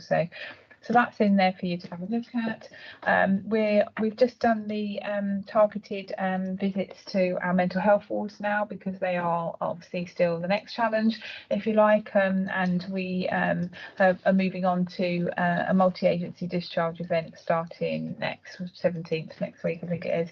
So really sort of trying to actually continuously look at where we need to put our effort now. So we're not stopping, it's where we need to put the next bit of effort to actually make us get to a better place before we hit next winter, and that's our aim. So the safeguarding assurance visit in 2.7, just to point you in the direction of there is a letter from NHS England as an appendix, and we had our assurance visit and actually was really positive, so thought I'd make sure that was put in there, so that was good. We're making good progress moving towards the patient safety audit and patient safety incident response framework. So there's information in the paper around our audit we've done, but also that to reassure the board that we are moving really well towards our requirement to have PSERV actually into our providers across the system by end of September. So that's progressing in the right way. There's a section around the Wessex academic network and the work they're doing as part of their patient safety collaboratives with across the NHS, but also in Dorset, and we've agreed the pieces of work that they're going to do for the next year. I introduced a shared learning panel when I first came to Dorset, so that we were looking at our serious incidents, not in isolation by provider, but actually as a system across Dorset, so that we can actually make sure that we learn as a system and we learn from each other's. And they're actually going really well, and the feedback we've had from our providers is that they really like that style and they're finding it really helpful.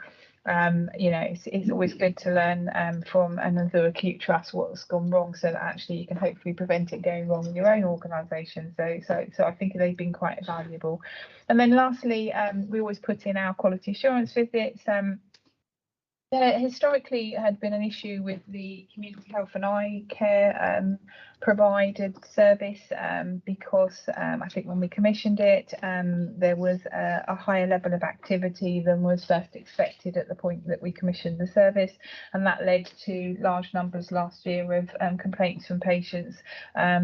Largely due to accessing the service. Once they actually got into the service, the service that was being delivered was to a high quality. It was about accessing the service. So that has significantly improved. Is certainly heading in the right direction. The complaints numbers have come down quite considerably, and the quality assurance visit that was undertaken to the service was actually relatively positive. So I just thought we'd put that in there. And then obviously the detail is in the appendix of the data, see if they want for further information. So happy to take any questions. Any questions or comments? Thank you, Debbie. I thought that's a fantastic report. Thank you hugely. I've got two questions, if I may.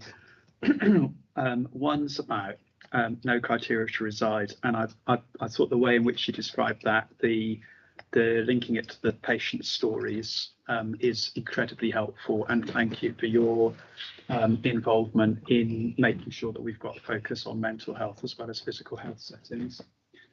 So I suppose my question is, sitting at this board, is how do we get assurance that we are on plan within our system, and if we look forward for the rest of the year, that we know we're going to be on plan? Because there is a risk.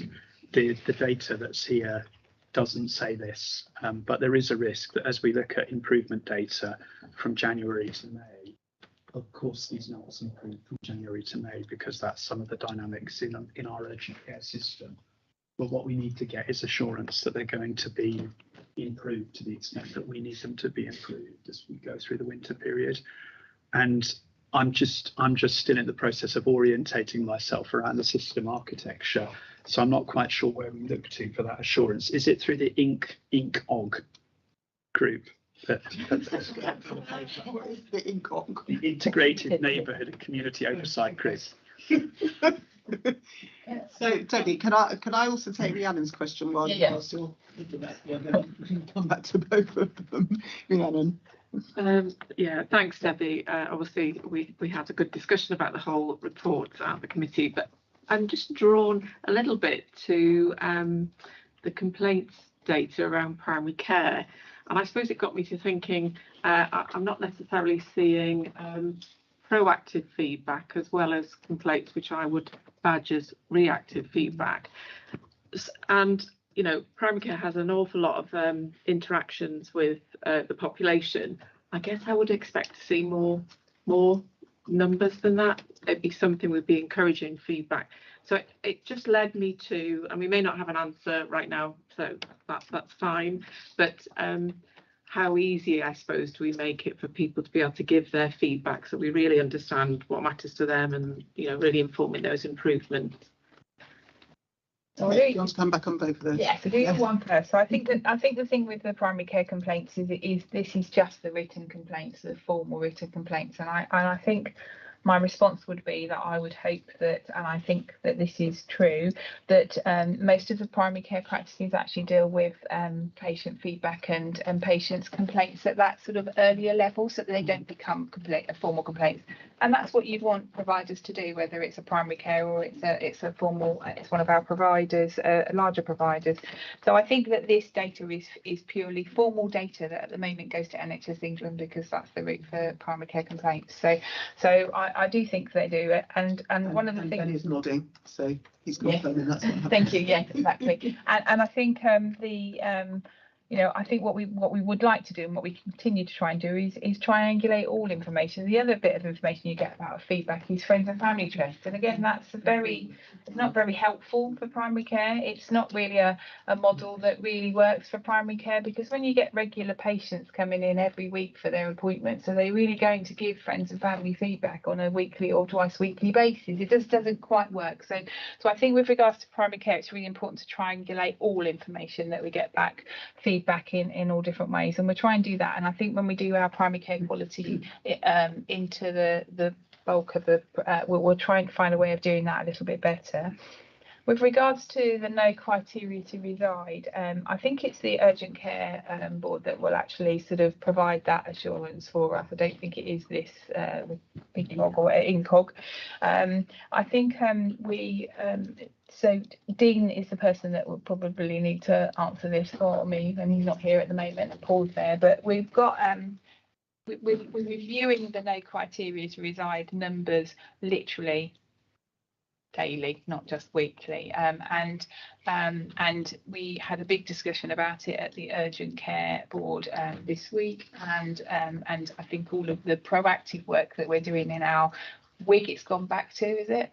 weekly winter implementation group, I think it stands for. It was WIG and then it became QUIG and it's gone back to WIG. So and I don't go to it, so I'm sorry, but yeah, I think that sort of partnership weekly, but will carry on driving forward our no criteria to reside numbers. From a quality and safety perspective, we're looking at related harm. So we've got another paper going to our system quality group to look at the impact of those criteria to reside with regards to safety and potential harm.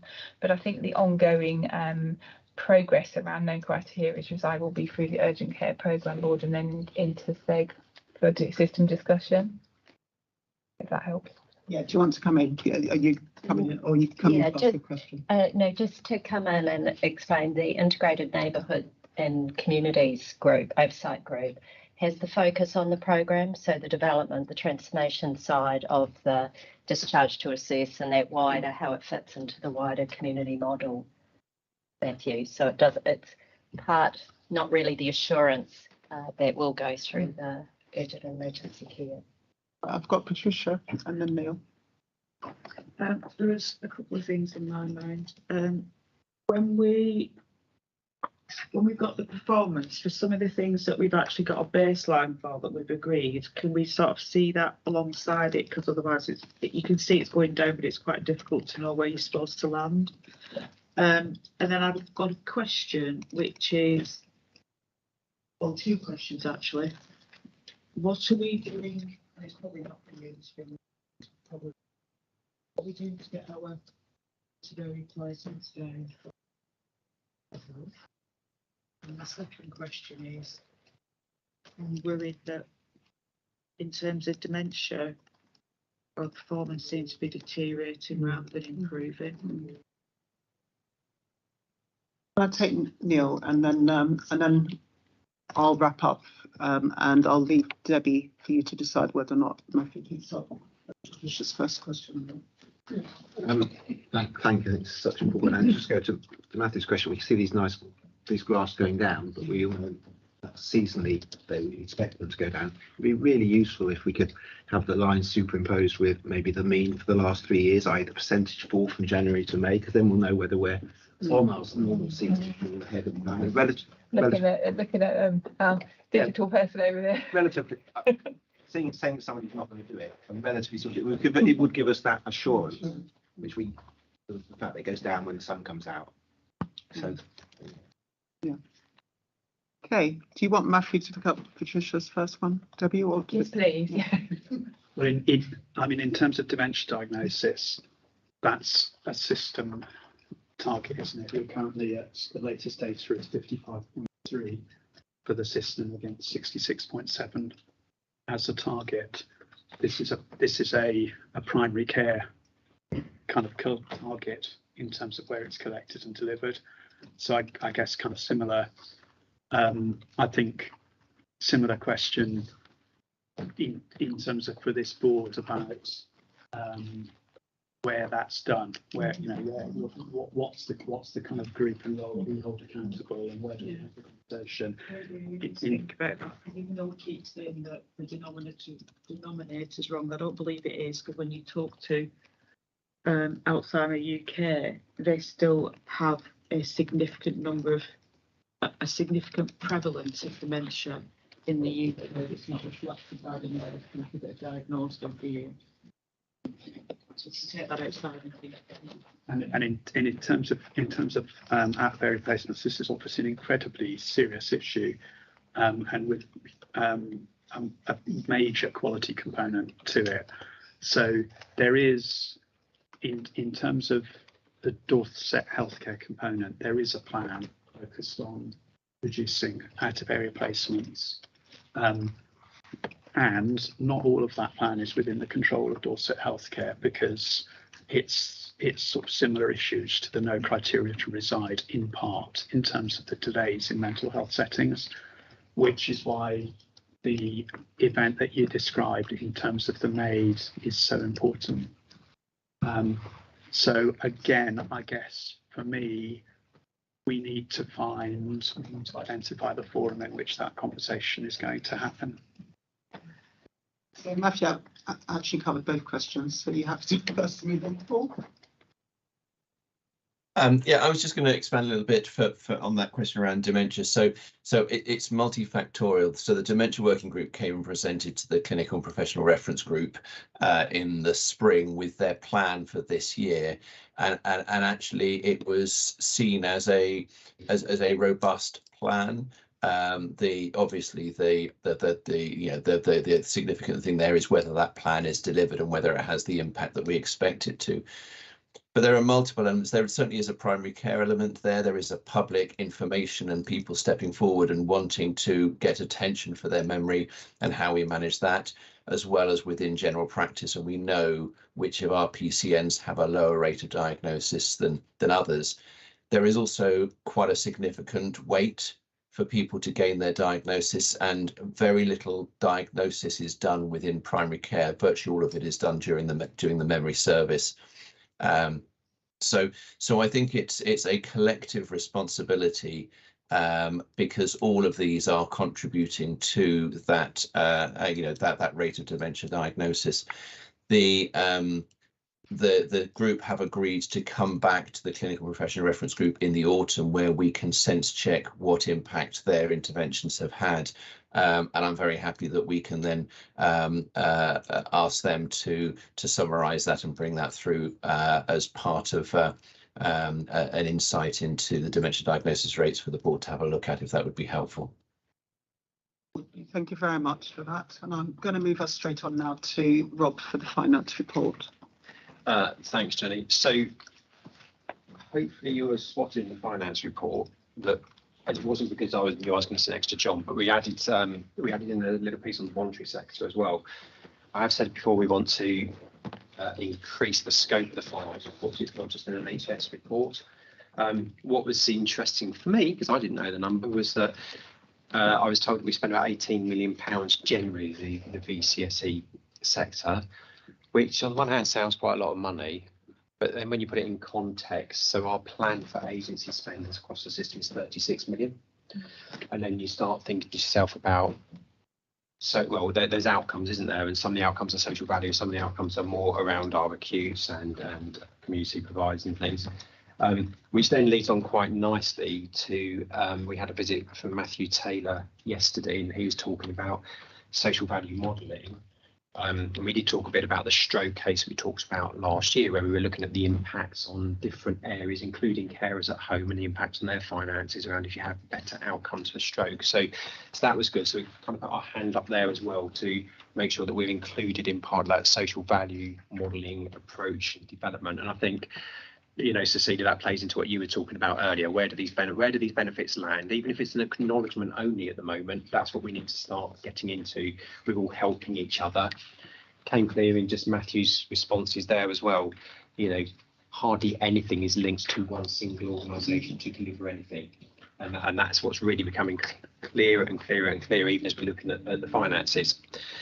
So in terms of the numbers, I guess we're reporting month 2, so we take the report pretty much as read. Reporting is always slightly bumpy this early in the year. It takes a few months for it to settle down to start seeing what the trends are. And there's always a danger of taking a number for 2 months and then multiplying it by 6 and coming up with a really big number. So that's always a danger. So I think the first thing to just note is that as a system, we're holding on to the plan, which was that we would get to a break-even position. But I think it's important for the board to realise that although we shouldn't necessarily multiply these numbers by 6, there are already themes that are beginning to appear that we shouldn't be blind to as well. We've had industrial action, and an action quite a while ago, I think, Jenny, was what's the cost of industrial action? Well, that's a national collection of information now. And there's 2 impacts of industrial action. Number 1 is generally the activity drops, and we've got a 109% target, and we'll probably cover this in the performance report as well. And we need to hit 109% to earn the money. It's effectively the old payment by results that helps us to cover the cost of delivering 109%. We've assumed we get the income for the time being on that as an assumption, which others are doing as well. But we have recognised the cost of the industrial action, so not the lost income, but the cost of the cover of staff. And at the moment, the first 2 months, that's sort of £750,000. So when we talk about how far off plan we are, we're £4.3 million off the plan. So we did have a planned deficit a month to £3.5 million because of phasing of CIPs and things. We expect them to kick in later in the year. We're actually at 7.8 million. 800 of that is in industrial action. And again, this is the danger, because if you take 7 million net and multiply that by 6, that's one of those big horrible numbers. And yet we are saying we're still going to be on plan. The drivers behind the deficit at the moment, we've got inflation included in there, which was quite clear a risk that we took through the boards at planning. So we know that we have a risk on inflation, and the risk that's materialised in the first 2 months is pretty much what we were expecting to see pop out. So it's not a surprise, but we've got to find ways of mitigating that. The kind of one, the other one again, which is again where we mustn't just run to a straight extrapolation or forecast, is on agency. There's a graph there for agency, and there's a good news story in agency in that the run rate from the end of last year has come down. That's good. So we are doing better than we exited last year, and that's always a good sign. And if we talk about actions that are happening, we are doing things on agency. The problem is, though, that run rate is significantly higher in the first 2 months than it was in the first 2 months last year, when we overspent a lot as well. So that kind of then sets the challenge, which is why we're just raising it with the board, that actually agency is a focus. It has to continue to be a focus, because at the moment, how far off plan we are on agency does raise questions with our regulators at NHS England. They ask us questions around it. I'm sure Matthew's going to come in with a similar question that he might have asked Debbie around where do we get the assurance on where the plans are for addressing some of these issues. And it's around the assurance of the delivery. It's not around the assurance of the plan. We've done the plan. We've all agreed to plan. We now need to get into the delivery, and it's where do we get that assurance on the delivery.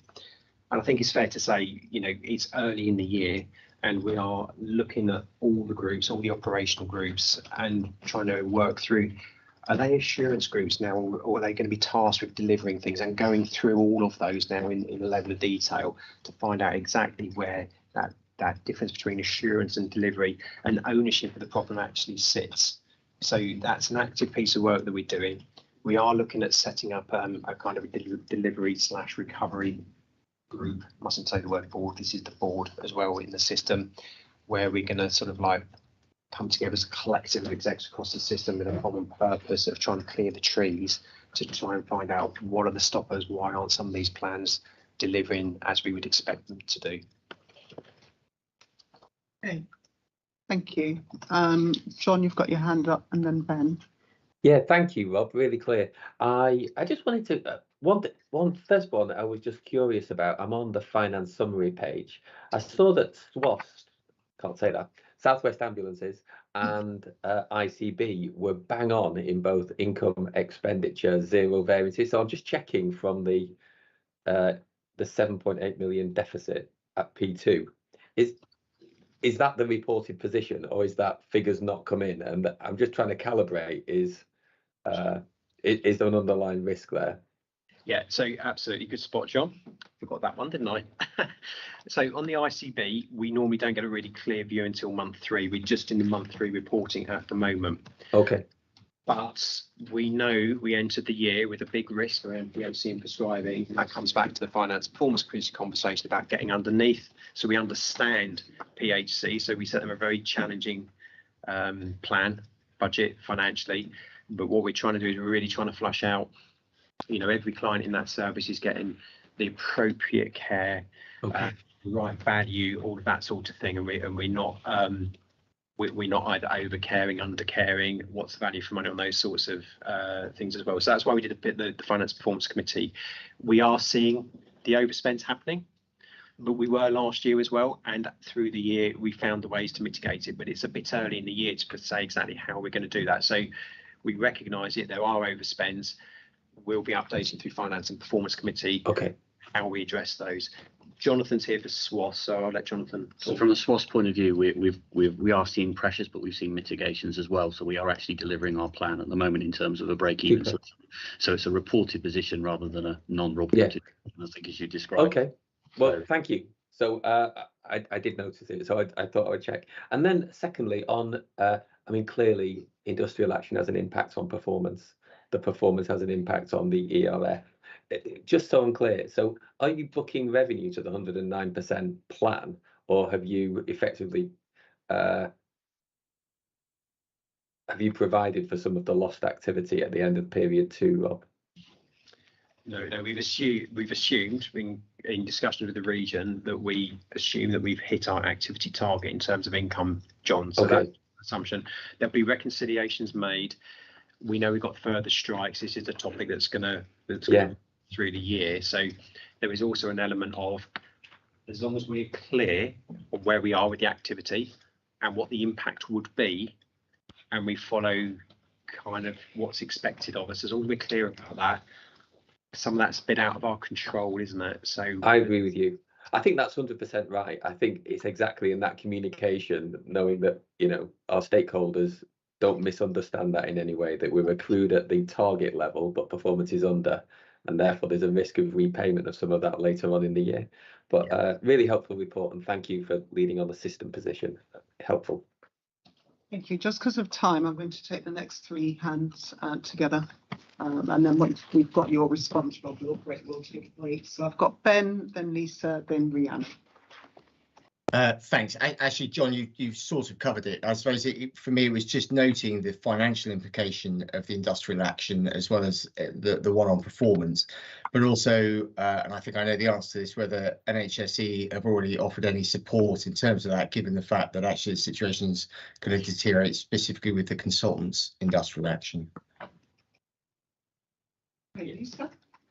I'm really encouraged to see the comment in there about voluntary community sector funding, and not just the number, but what that number is when it sits relatively to other cost lines. But there's just one other thing I want to add to that, which is that the latest stats I've got is that of all non-profit organisations that are currently receiving contract funding from statutory commissioners to deliver specific projects, 64% of those are cross-subsidising those contracts, which means that those contracts are not negotiated on a full cost recovery basis. So you're not looking upstream to the cost of managing those contracts up into the organisation. So I guess my plea is, when we do negotiate contracts with the voluntary and community sector, can we make sure that we kick the tyres on the viability and a full cost recovery basis? Because otherwise what we're doing is, every time we commission, and I'm not saying we are doing this at all, but every time we commission a contract with the voluntary and community sector, we're actually costing them money and they're running at a loss, unless we encourage them to submit those proposals on a full cost recovery basis. So let's be a responsible commissioner and let's do it the right way. Let's not have the Dorset VCSE be part of that 64%. Yeah, thank you, Rob. Again, yeah, really helpful report. I was just interested to know whether there's any intelligence, I guess, around the potential energy costs coming down on that variance. I just wondered if we had any. Just a point on there on point 2.12, I think it should refer to help and care, not help and kindness. Just an observation. We're no relation. Okay, so Rob, come back on those. So Ben, I can't answer about help on industrial action. That's a wait and see. I'm afraid we're in contact also. We're constantly being updated by region around what the national thinking on it is. I think it's just too early for them to say what they can actually do about it. BCSE, so it's a fantastic board development session we had the other day when Karen and yourself presented. We haven't lost that at all. I've got I'm trying to get some time in my diary with Karen actively, and some of the stuff you were talking about was on our email saying we've got to meet and talk about some of this stuff. All I can say is, from my point of view as the CFO, I spotted last year with one of our VCSE things that actually we weren't funding something properly, so just make sure we funded it properly on that one. It doesn't feel right, that sort of thing. And then in terms of energy is a really interesting one. So I don't want to kind of pass this over to organisations, but each organisation will have their own work they're doing on energy. And when we come together and talk about it, we are only the CFOs, we're not the energy experts.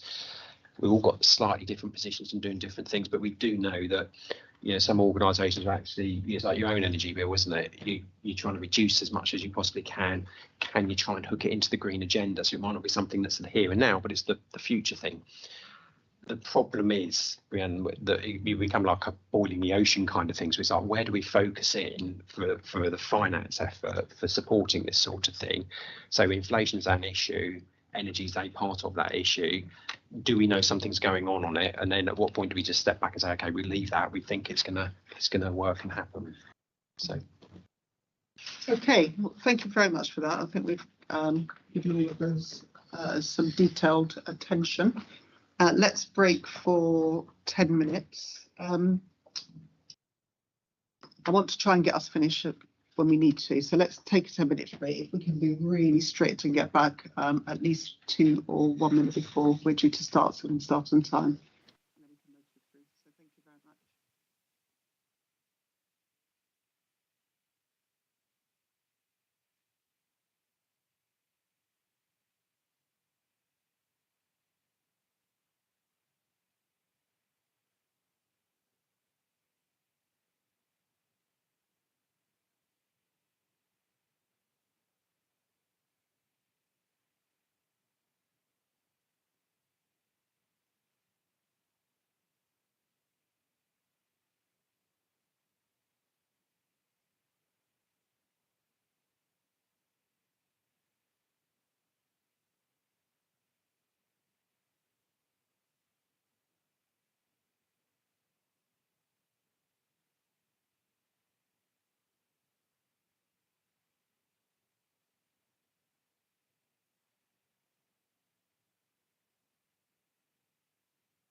Well,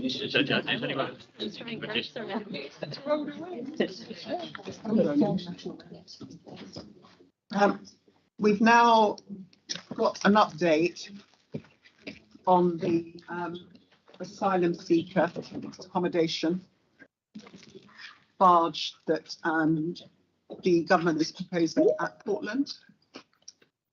Paul has been the chief officer that has been leading on the discussions and negotiations with the Home Office and others in relation to that. And Paul, I think you're going to give us an update, although you have already provided in the pack, haven't you? Yeah, I have. So thank you very much, Chair. So what I'll do is if I take the report as read, and simply just because this has been a moving piece quite almost from a day-to-day basis, whatever's written very quickly becomes out of date. So just to bring you up to speed from where we are from this report. So as far as the let's just talk the funding first. So the initial funding that was agreed by the Home Office was significantly lower than we had submitted and requested for. It did give us scope to put in some primary care input, although not what we would consider full access to primary care services that we would want for these residents. However, the funding offer has been increased, and they've used the benchmarking of the average NHS spend on an adult male to benchmark against to increase the funding that we've got. So it almost doubles the amount of funds that we have available. And the team are currently working on how we make sure that we've got as near to a full primary care offer to these residents, as well as what are those other parts of the the health service that they are likely to need over and above what we would expect from the general population. And that's particularly going to be around mental health needs, given some of the journeys and backgrounds that these people will have come through and the environment in which they will be living. So that's currently been worked through what we can do with that extra funding. Negotiations are ongoing to try and confirm that level of funding for the duration of the 18-month contract of the barge. But the agreed model is as stated here, and our thanks to the GP, the primary care network that has been up until now looking after residents in asylum seekers in the hotels in the Bournemouth area, and will continue to do so, but are actually bringing that experience to provide the primary care provision for those who will be on the barge.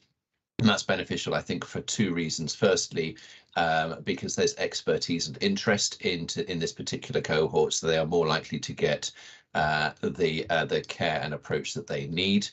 And secondly, given just how stretched primary care services are in the Portland and Weymouth area, it means that the impact on those services is kept to a minimum. So I think that's a good result. My thanks to the teams who worked really hard to try and do that. The go live date still is in place for at some point within the middle of this month, with a gradual escalation of residents up to the full 500 planned by September or October. So I'm very there to pause for questions. And I think just to say that what I've just said in this meeting, there's a number of media interviews that I'll be doing this afternoon, because certainly our local communities have been very anxious about the health impacts or the health provision impacts of the barge. So to try and reassure them, as I'm, that actually we've got something in place that will help mitigate that. Okay, questions or comments for Paul? Start with Patricia and then Manish.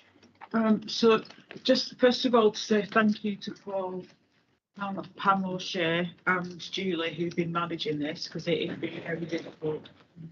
It's a very complex programme of work, and the priorities have been twofold, which is making sure that we can continue to provide the level of service that we currently do to the Portland population in the context of the fact that we are doing some joint work with them around service provision because of some issues that were raised with us a few months ago when the ICB was first established. We don't want to destabilise that work because we still have a commitment to do that and bring it to a conclusion through a core design process. Also because we have a duty of care to make sure that those on the board, on the barge who are incredibly vulnerable, that we make sure that we safeguard them as much as we can. So it's been really difficult. I just want to thank the team because they've put a lot of work into this, and it's been difficult on a personal level, not just on professional ones, because obviously this is not the ideal solution. So yeah. Thank you. Manish and then Rhiannon. I'm going to group questions for all comments. Thanks, Jenny, and thanks, Paul, for that. Firstly, everything that Patricia's just said. This kind of work will doubtless have been really challenging on a personal level as well as a professional and organisational one. Challenging the values, attitudes, perceptions, all that we think, feel and believe. So I'd echo that. Thanks to the team that has done that, and that it's continuing to do that. It's really good to hear about that additional funding and the work ongoing to look at how that can be used to support that wider environment on board. But in the meantime, noting what we've said today and in the past on health rather than health care. Obviously, I agree with you, Paul, that it's a really positive result on ensuring that adequate healthcare delivery with the onboard sick pay and the GP and AMP cover and all of that. But I just wondered what input, if any, we as a board and wider system, I suppose, have been able to have regarding sort of broader health on board and the health environment, and what assurance, if any, we've been able to receive from the government and barge operators and so on that front. Well, Paul's involvement has been specifically even around that, so he'll be able to pick up on that. Rhiannon. Yeah, thanks. So picking up on the balance between, I guess, reassuring the population, the community in terms of the impact on them. My particular question is around the model of supporting those vulnerable individuals on the barge itself. And the model looks great. A question I have, though, understanding that, an essential part of being able to focus on and support people with their health and well-being and healthcare is being able to communicate properly with people who are skilled people in translation services, and we know that that is an area that's quite challenging for asylum seekers and refugees. So I just wondered, within the context of the model, what goes on the barge, has that been given consideration, or is an expectation that it would just be using things like language line, I guess, is what's used? I'm not sure that would be sufficient with the large numbers that we're talking about on board this vessel, if I can put it like that. Thank you.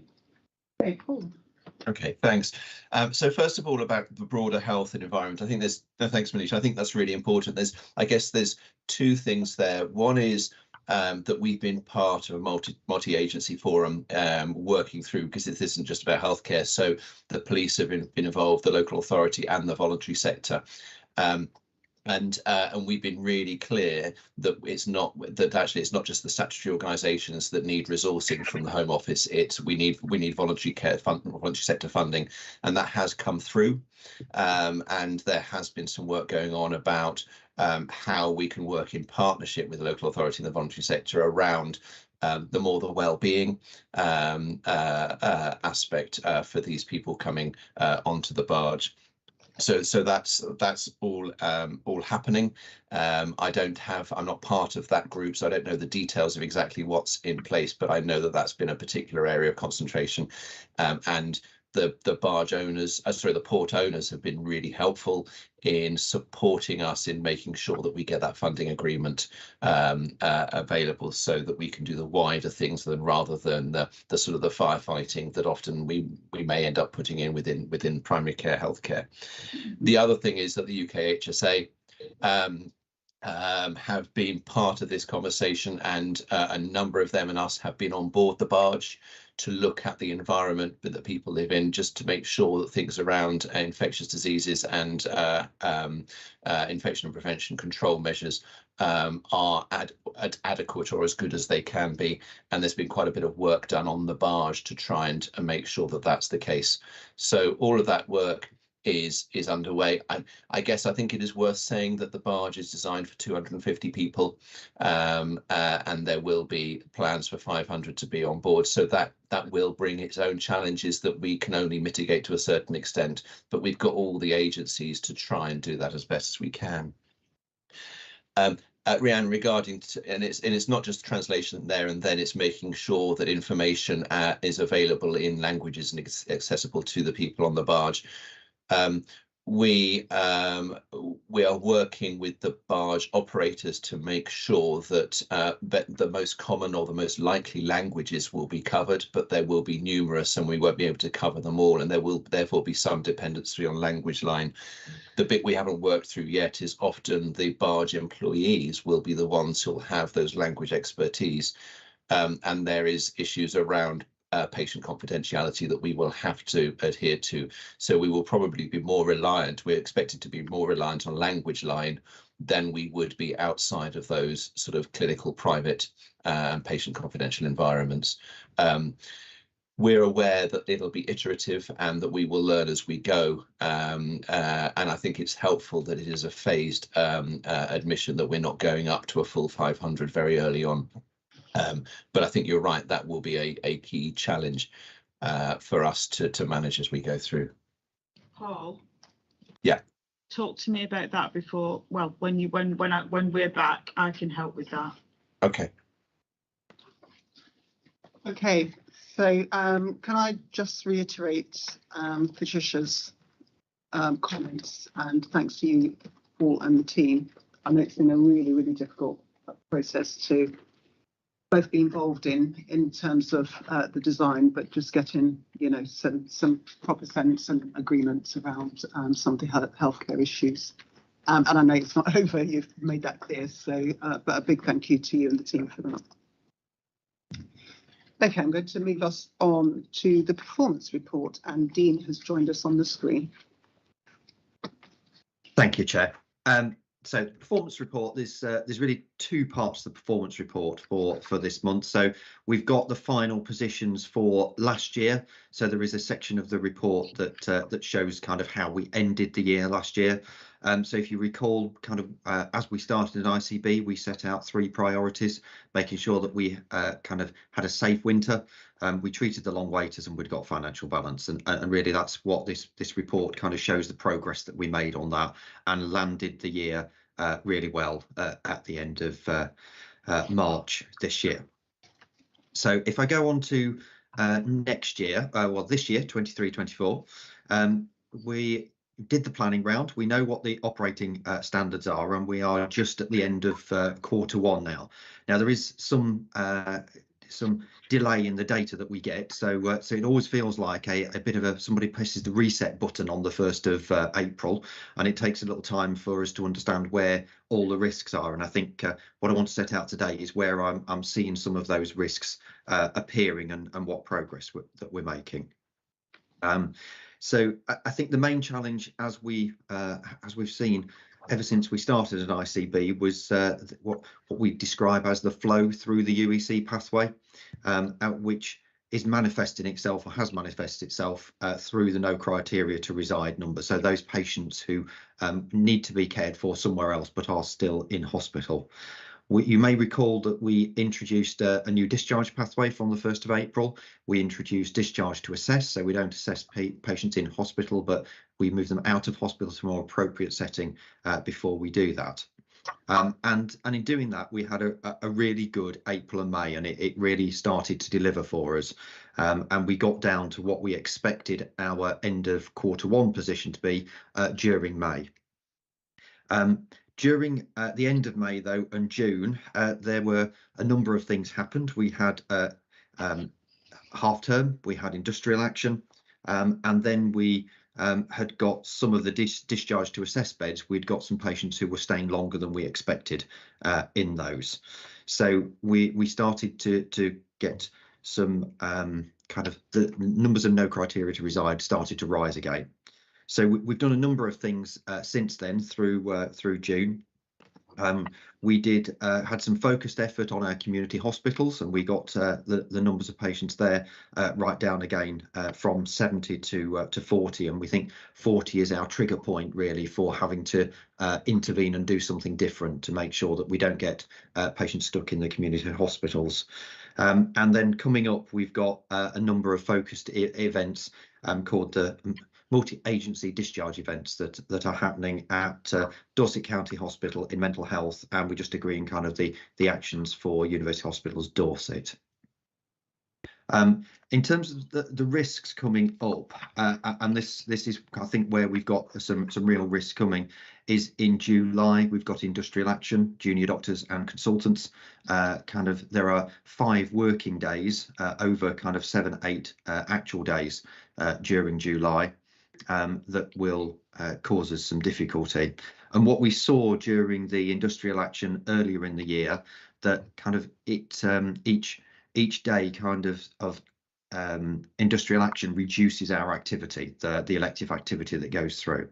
So at the end of June, we had 39 patients waiting over 78 weeks, is 18 months, which is where we are. Before we got to the industrial action in June, we only expected that to be 2 patients, and they were 2 patients that needed particular types of implants that weren't available until later in the year. So we're doing really well. Compared to the rest of the country, there are still over 6,000 patients waiting over 78 weeks, and the South West has improved significantly over that period, and we do well in the South West for Dorset.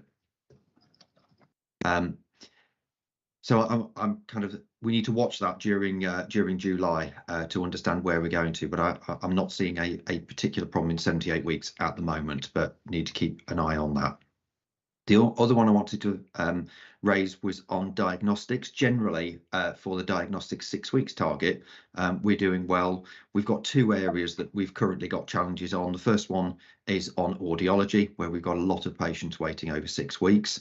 We're working through the plan for that because it's not coming down quite as quickly as we want it to. So we need to revise the plan we've got on that one. And echocardiograms, we are seeing an improvement, and we expect that to be back on track by October. The next areas is on mental health, and we've got 3 areas that we need to watch. Out of area placements is an area that hasn't come down to as much as we wanted to, and then the dementia rates for diagnosis and perinatal access are the 2. We're looking to see if we can get some earlier access to some of that data as well, because it is a little bit behind. But having said that, and the things that's worrying me, there are some really good things that we've got. So particularly cancer performance is doing well across Dorset. We're making good progress with the new the new old 4-hour standard in A&E. And in Dorset, we're meeting the ambulance response times for the category 2, so those that are waiting urgently for an ambulance. So I'll stop there, Chair, and ask for any comments or questions. Thank you. So I'll go to Siobhan just before. Well, yeah. I'll go to Siobhan. Go on, Siobhan. So I just wanted actually under 2.17, and you know I do this, Dean, but actually it says about UHD figures for performance against the 4 hours, and actually for May it was 65.9%. So I just want to make sure that we ensure that that's accurate, if that's okay. Yeah. Thanks, And then- Siobhan.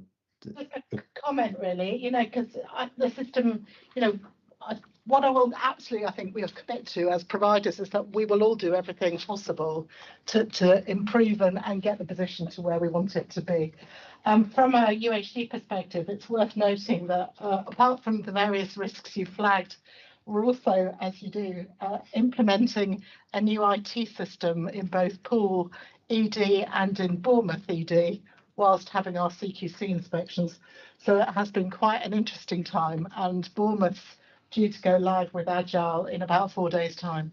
So I just want to flag that as a sort of added complexity in the system at the moment, but it will make everything a lot better. Thank you. Thank you. Thanks, Dean, for the report. Can I ask, in the commentary report, could we look at having a section on mental health in the same way as we've got a section on elective performance and cancer, etc.? I think the issues that you've highlighted are absolutely right, and I agree. I think there's a question for this from the perspective of this board and the system looking at performance, which is for perinatal mental health access. I think we said we'd achieve the target in Q2, and so looking at this data, we would be off it. Are we going to achieve it in Q2? And I know the service are very focused on achieving it in Q2. And so the other part of my question for mental health is you didn't highlight children and young people's access. I think that is quite a significant issue. I think that's as much of an issue, if not more of an issue, than out of area placements.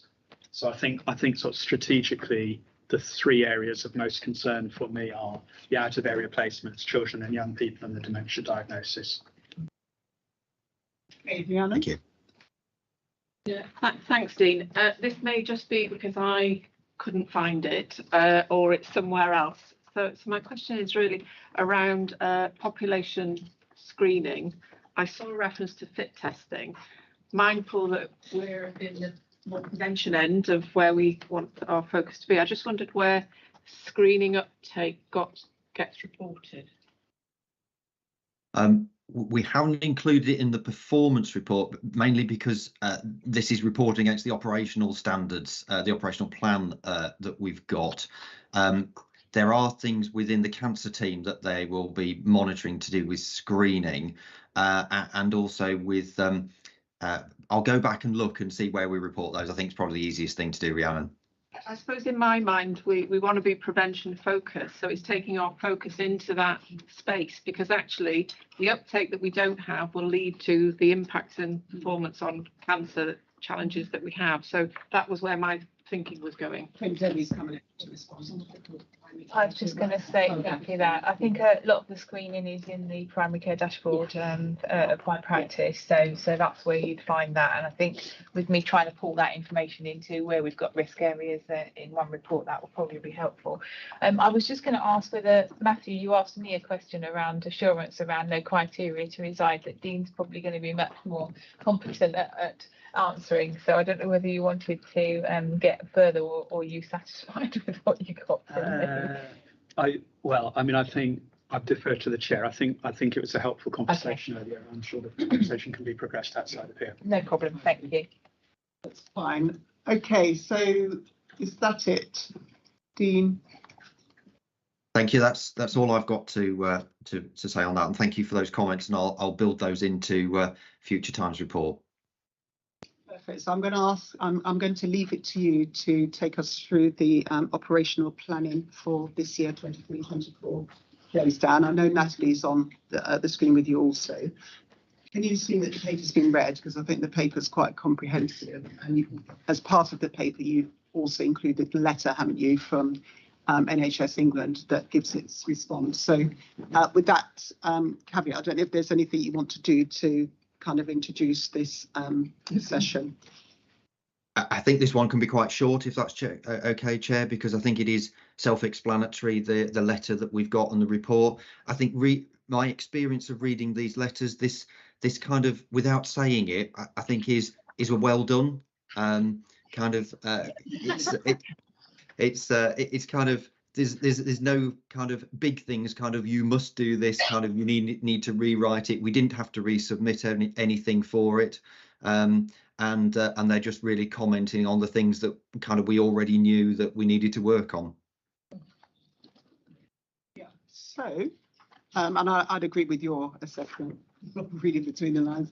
Are there any questions or comments?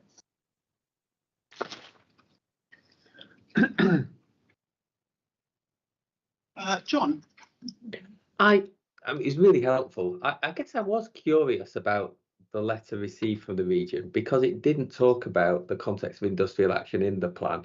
What it did do is say we built the plan during a challenging period, but it didn't talk about, I just note the conversation we had earlier on, and I'm noting that region was silent on how we handle industrial action in the context of that plan. So I do think we need to continue to seek clarity about how we make sure we deliver that balanced plan and underpin the impacts of industrial action. At least I didn't see it when I went through it, Dean. So I found that curious. Do you want me to respond on that? Because I think the assumption that we were told during the planning round is kind of assume that there isn't industrial action, which we know is not reality now. Indeed, indeed. And I think that's the premise on which the response has been made to the plans, which isn't kind of what we're experiencing. Yeah, indeed. It's a helpful paper, Dean. Yeah, whatever the response is, it's going to have to be national, isn't it? Because it's not just going to affect us. So I think there's a big thank you, Dean, to you and the team, Natalie and others, for getting that in shape that actually meets the approval of NHS England. And for most people reading it, probably doesn't read like a positive letter, but it is actually a positive response. So well done for that, because I know it's many hours, lots of scribing to get us there, and lots of interactions across the system as well to make sure that we put in something that was viable. We know it's got risks, but all of that was captured well, and I think the response has been good. So thank you. Right, so ICB annual assessment. It is the Dean show. It is, thank you. So if I just introduce this one, I think we have discussed this one previously, but this is the final report. And kind of, as you'll remember, kind of Health Watch, we asked to conduct interviews. We were originally asked to just send a form to various organisations to get them. However, we felt that we wanted to do more in-depth interviews, and we asked Health Watch to do that. I think the overall kind of findings of it were positive, and particularly in leadership and the integration across the system and in addressing health inequalities. So that was really good. And there's probably three areas for board development that's picked up from the findings from it. Kind of things that are wider than just the NHS. So playing really to the ICP strategy that we've got and the 5-year plan and the things that are in there, that will naturally take us in that direction. So that's a good start for it. Our new responsibilities and really not losing the positives that we had from the CCG and previous organisations, and particularly it being a GP membership organisation. And finally, how we use our money and the influence that we can give on others within the system, so that we maximise the impact of other parts of the system, such as the voluntary and community sector, and our influence on joint commissioning with local authorities. Thank you, Dean. I know we've got Louise on the call also, who oversees part of Health Watch. Louise, I don't know if you wanted to say anything about this item.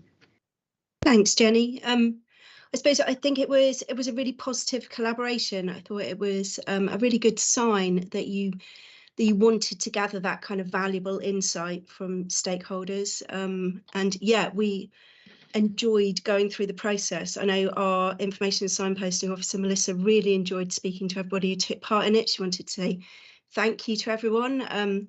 There were a few little IT hitches at the beginning, but we learned as we went and figured it out. And yeah, I think it was really positive. And as the report says, pretty positive feedback too, really, from everyone, particularly around leadership style. And I think there was a real sense from everybody of wanting to get to a point where we see some impacts now of all the positive discussion, the positive joint work that's gone on, but wanting to see some clear outputs now. Thanks. Thank you. No questions?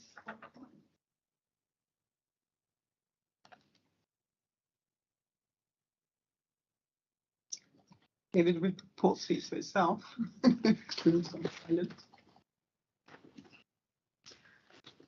Yeah, I think this bit about the second one about new responsibilities and primary care chair, this is to the forefront of a lot of what we're looking at in some ways. This move from a GP-led membership organisation to a different model and where the responsibilities are. Now, we started to tease some of this out at the last meeting, didn't we, Patricia? In the sense of, you know, trying to work out, but I don't think we're there yet. And I would agree absolutely that this is something that we need to hammer through in the sense of what is the GP Alliance's responsibilities and role as against the ICP, and obviously then the wider partnership of the ICP, referring to the first one. So I think that's something that will be interesting to delve into much more deeply, and I would suggest it is a key thing for us moving forward. Yeah, I don't know, Ben, if you want to comment on that. My sense is that we kind of transitioned really well in terms of processes from the CCG to the setup of the ICB. We've done really well in setting up the ICB board, but I think there are some things that we haven't probably either because of time or because of other competing issues had chance to think about more. And I think one of those things is primary care. And any future committee structure. Yes. As we're talking about future committee structure, we need to bear that in mind. So, and I suspect there's been a real transition actually particularly for GPs who would have been the predominant membership of the CCG. So I don't know if you want to comment, but I just read on. So before Ben comes in, we had quite a lengthy conversation with the applicants, and I think there are a few things that we need to think about going forward. Simone talked about the fact that GPs were still confused about the role of the ICB, and we agreed that the Alliance needs to create a narrative to talk to the wider GP membership, the Alliance membership, about how the role's different. But we talked more about trying to create an adult relationship with the Alliance, and that yes, we have a role to support primary care, but the role is very different than when we were CCG membership. And so we've got the primary care sustainability plan that's been published, and Paul's been working very hard with Paul's and Tim on how the Alliance is going to take that forward with us in a supporting role, not in a leading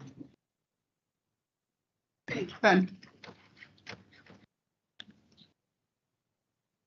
Thanks. Yeah, I think I'd echo that, Patricia. I think the reality is it has been quite a significant transition period for primary care, and it has had an impact. And I think that, you know, that's been acknowledged. And my other reflection to add to that is I think we are fortunate in Dorset. So it's the reflections of the Wessex LMC is that the Dorset is probably the only area that has a functioning GP voice in terms of the Alliance, and actually other ICBs are really struggling to find that cohesion and engage with primary care. So I think we have a real opportunity, and we're fortunate in that. So I agree, Patricia, it is about that sort of developing that relationship, that adult relationship, and ensuring that sort of functions functional. And it's a learning curve, I think, certainly for us in primary care from the CCG. Okay, thank you.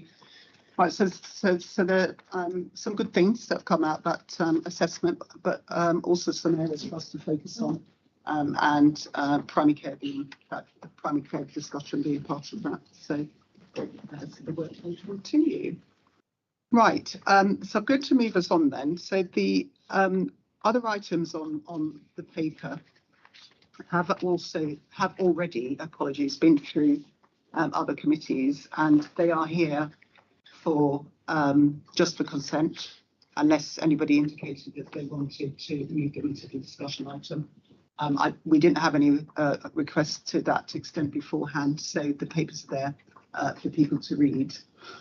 That then takes us on to questions from the public. And I think I said right at the outset that we did have one question submitted, which I'm going to read, and I wonder if it's possible. Is it Louise that's going to put it up? Perfect, as if by magic. So the question is, in Weymouth and Portland, we once had 4 hospitals with wards full of beds. Now we have one with beds. We had 8 GP surgeries, now we have 6. 2 of them hanging on by a thread with not enough doctors. Portland Minor Injuries Unit is repeatedly closed. The board could ask that the Home Office fully fund an urgent restoration of the local NHS before sending the barge. To fully reopen Portland hospital beds, to permanently reopen the MIU. To failing these risks harming community cohesion, this will need to be agency staff at premium rates to begin with. Will the Integrated Care Board take urgent action to restore all the cuts to Weymouth and Portland NHS provision before the arrival of the barge? So in response, the Integrated Care Board is currently working with system partners and the Home Office in relation to how we can best support asylum seekers who will come to Portland. From a health perspective, our primary focus is to ensure that we can provide care for this vulnerable group of people in such a way that mitigates the impact on local services, which we know are stretched. Additionally, before the barge was announced, we have initiated the Portland Together project, following a meeting with the local community earlier this year, where some of the challenges you mentioned were also raised. This project is at the initial discovery phase, which includes conversations with local residents and those who work on the island to identify what really matters to them. Information gathering and sharing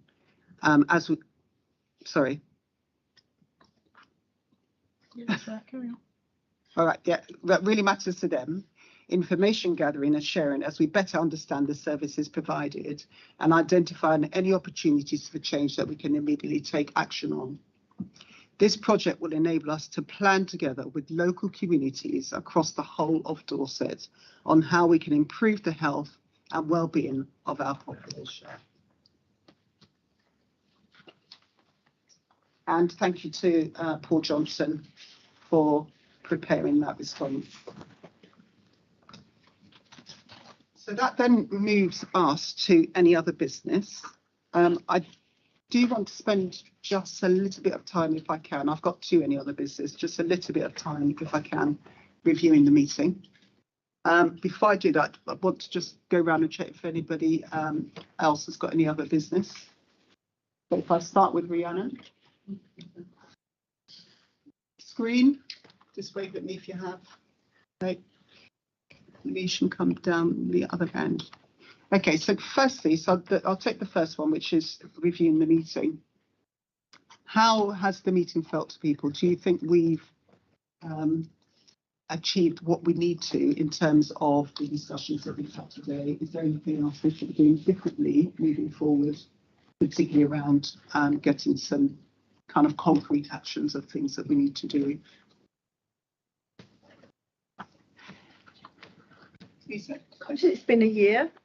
So this time last year we had just done our first meeting, and what strikes me about this one, I noticed it when I got the papers, is the papers are sharper, the number of pages has gone down, and I compared it with the first batch, and I know there was a lot in the first batch of papers for obvious reasons, but thank you, because actually the papers are getting, you know, it's manageable. I can see the wood for the trees on these papers, so that's an improvement that has been evolutionary over the period of a year. But when you compare these papers with the early ones, there's a real difference. So just worth noting, I think.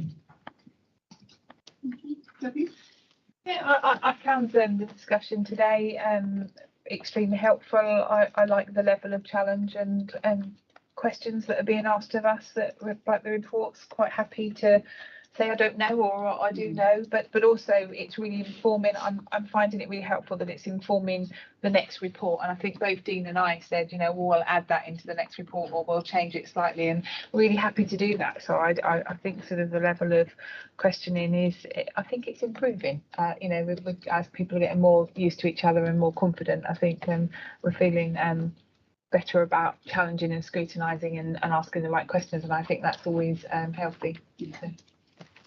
I think reflecting on what Lisa said about it being a year, there is a real significant change, I think, because we've got plans now that we are assessing. We've got forward plans that we're all agreed to and we're excited about. We're beginning to see some outcomes and some changes, and we're beginning to talk in a much more holistic way about a lot of the issues that we're facing, the housing debate earlier this morning. So I get the sense that in the early stages we had to do the business, we had to get the terms of reference right and all that kind of stuff, but now we're actually at the point that we are trying to deal with a lot of those nitty-gritty strategic issues, which is so much more interesting and exciting for those of us on the board that are sitting through these discussions.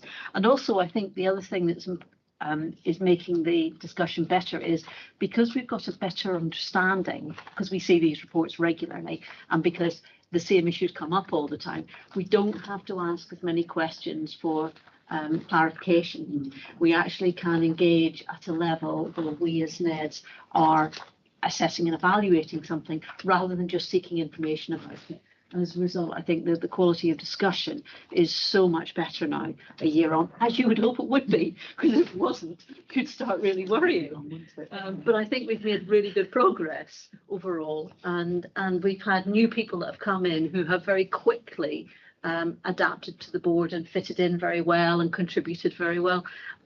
I actually think we're a good functioning board now, which in the early stages it was tedious, but there was a lot of things there that weren't something you'd get your teeth into and really engage with. And now we are tackling a lot of these big issues, and I think that's really great. Thank you. Oh, sorry, Matthew. Thank you. So I think that the environment of this board is a really strong environment. It's very inclusive and people can participate. I think the discussions that we've had today have been good. I think there's a question for me about how, as the infrastructure around us is developing within the integrated care system, how do we work that infrastructure as a board so that the conversations that we're having here at the board continue to be the right ones? And I think this probably comes back to the review, which I thought was really positive and reflects amazing progress made by the team over the last year. But for example, not having too strong an NHS focus.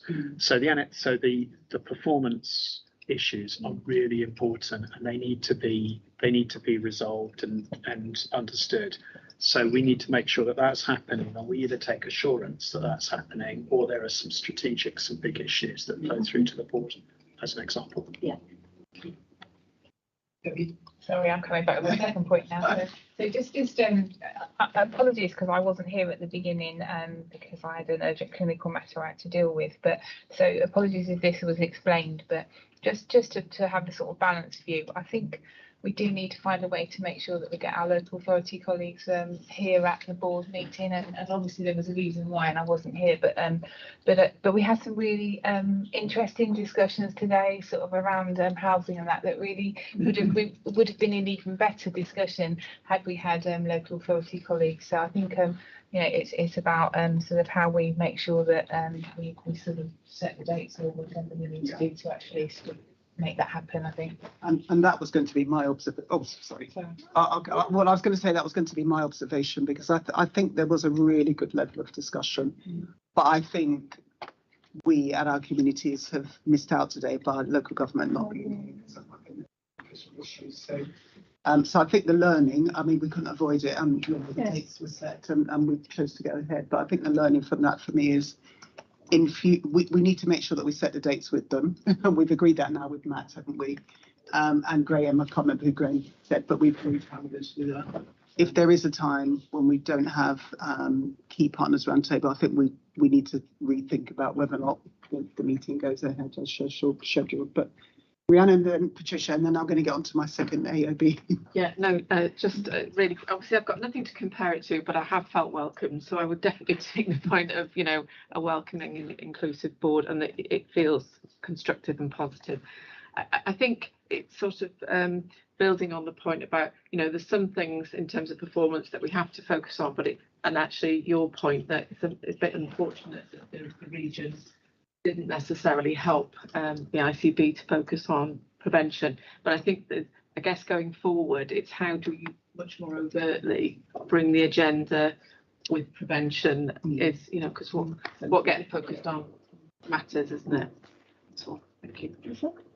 So what was going through my mind was, we're obviously doing the board assurance framework, which will come to the risk and audit committee in August, and that's going to focus on the strategic objectives that are in the forward plan, and that really should drive the board agenda, because we have to get to a point where the financial performance that's really being scrutinised by the subcommittees gets discussed here, but only by exception if we haven't got assurance from the committees. And then we've got these, we've got the four purposes, and we don't discuss enough what we're doing around reducing health inequalities and what we're doing to contribute to social and economic development.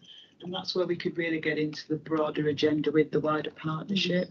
So I think we probably at our next board development session need a broader conversation about how do we construct the agenda so that it's focused more on those things, because that's where the partnership comes into its own. And some of it will come from, Neil updating us every 6 months on where we have the strategic plan that we've got, but it'll give us an opportunity to get into a deeper dive at the board into specific issues that might be risks or barriers or derail our strategic direction.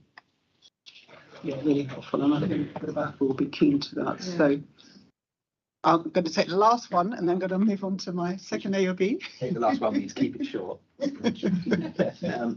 Just to build on all that, because we said right at the beginning, we have to do certain things for NHS England, but that's not our core purpose. Our core purpose is not to meet the demands of NHS England. It's necessary, it's not sufficient. I think that final point you made, Patricia, still, as we make that journey, a lot of our discussion by definition is that, but we'll know when we're there, when at least 50% of it is talking about our 4 strategic aims, what we're doing in the future, and how far we're reaching our strategy, because by the very nature, that's what's retrospective. Have to do, that's necessary, and we'll know when we're there when 40-50% of it, as you say, is about what we are achieving, how close we're getting to our big changes. So I look forward to that, of course. And maybe we should set ourselves a benchmark around that kind of area so that we can start to measure ourselves with the discussions in the right area. Okay, so that takes us on to my second any other business. And as Lisa said, it was just over a year ago that we were founded as an ICB. And we actually started as a shadow board in May of 2022. And somebody that's walked that journey with us all the way through to today has been Manish. And this happens to be, it's kind of uncanny that it's almost a day to the year that you're hanging up your reins. But Manish is going to be going abroad, so consequently he's having to step down. But I wanted to firstly to say thank you. First of all, thank you for your interest in being part of the ICB. Thank you for being part of that journey for us to set up the structures and the systems and the processes, but also the way that we would perform as a committee moving forward. And there were a couple of things I just wanted to say to kind of mark that year with you as part of that journey. The first one is that you've probably all noticed that he's a very snazzy dresser. And he always comes topped with hat. So, and what I like about Manish's dress sense and style is that you've got a really great way of blending cultures. And it's, for me, it's just lovely to see the kind of different cultures that represent you that come through that. So that's firstly I want to say. I know there are other snazzy dresses, so I know that's let's give credit where it's due. The second thing really is around what's very important for me, and I think very important for the work that we do, which is around our values. And I think, Manish, you really do exemplify the values of the NHS broadly and the work that we're doing. You're such a committed person, actually, and your ability to kind of engage, take people where they're at, and remind us that, you know, that for many of us, we live in a kind of bubble, and so we don't really understand the world out there. And you constantly test us to kind of think beyond that and to think about how we engage those other voices.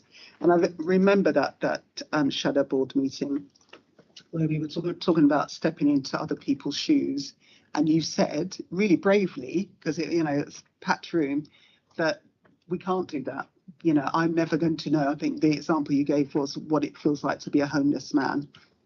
And that has always resonated with me, because I think it's an easy thing to do, to say, well, let's walk in other people's shoes. But we know we can't do that. So we have to find other ways to make sure that we really have their voices in the room. And you've been really good at that. And then the last thing is around the other thing that for me that you've brought to the board is around challenge, how to give challenge and how to receive challenge. And that's something that we've all had to learn and develop as we developed our relationship as a board. You were really kind to step into the breach very early on into chairing a committee, having come on as an associate NED, but you did so with grace, and you took that committee through right from the beginning, in fact.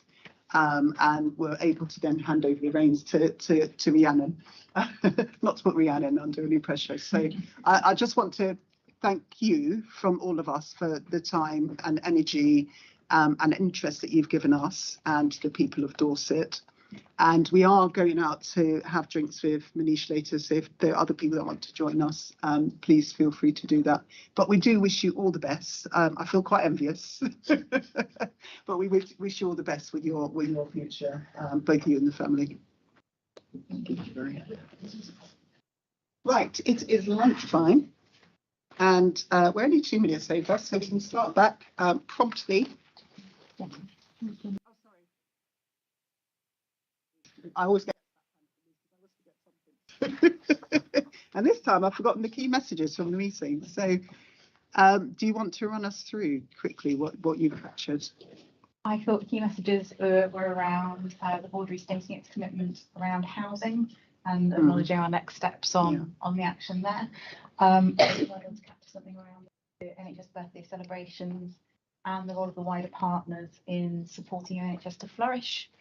And our real commitment there to the prevention agenda going forward, and that kind of change of focus, and probably around the challenges around industrial action and the impact we're considering that may have. Yep. On the housing one, the only thing that I would probably add in that was that the co-design around the housing strategies, that I think part of what we want to do is ensure that co-design is happening. That's the point that Patricia picked up. And the other thing I'd add is the fact we've had a positive annual assessment feedback. Yes.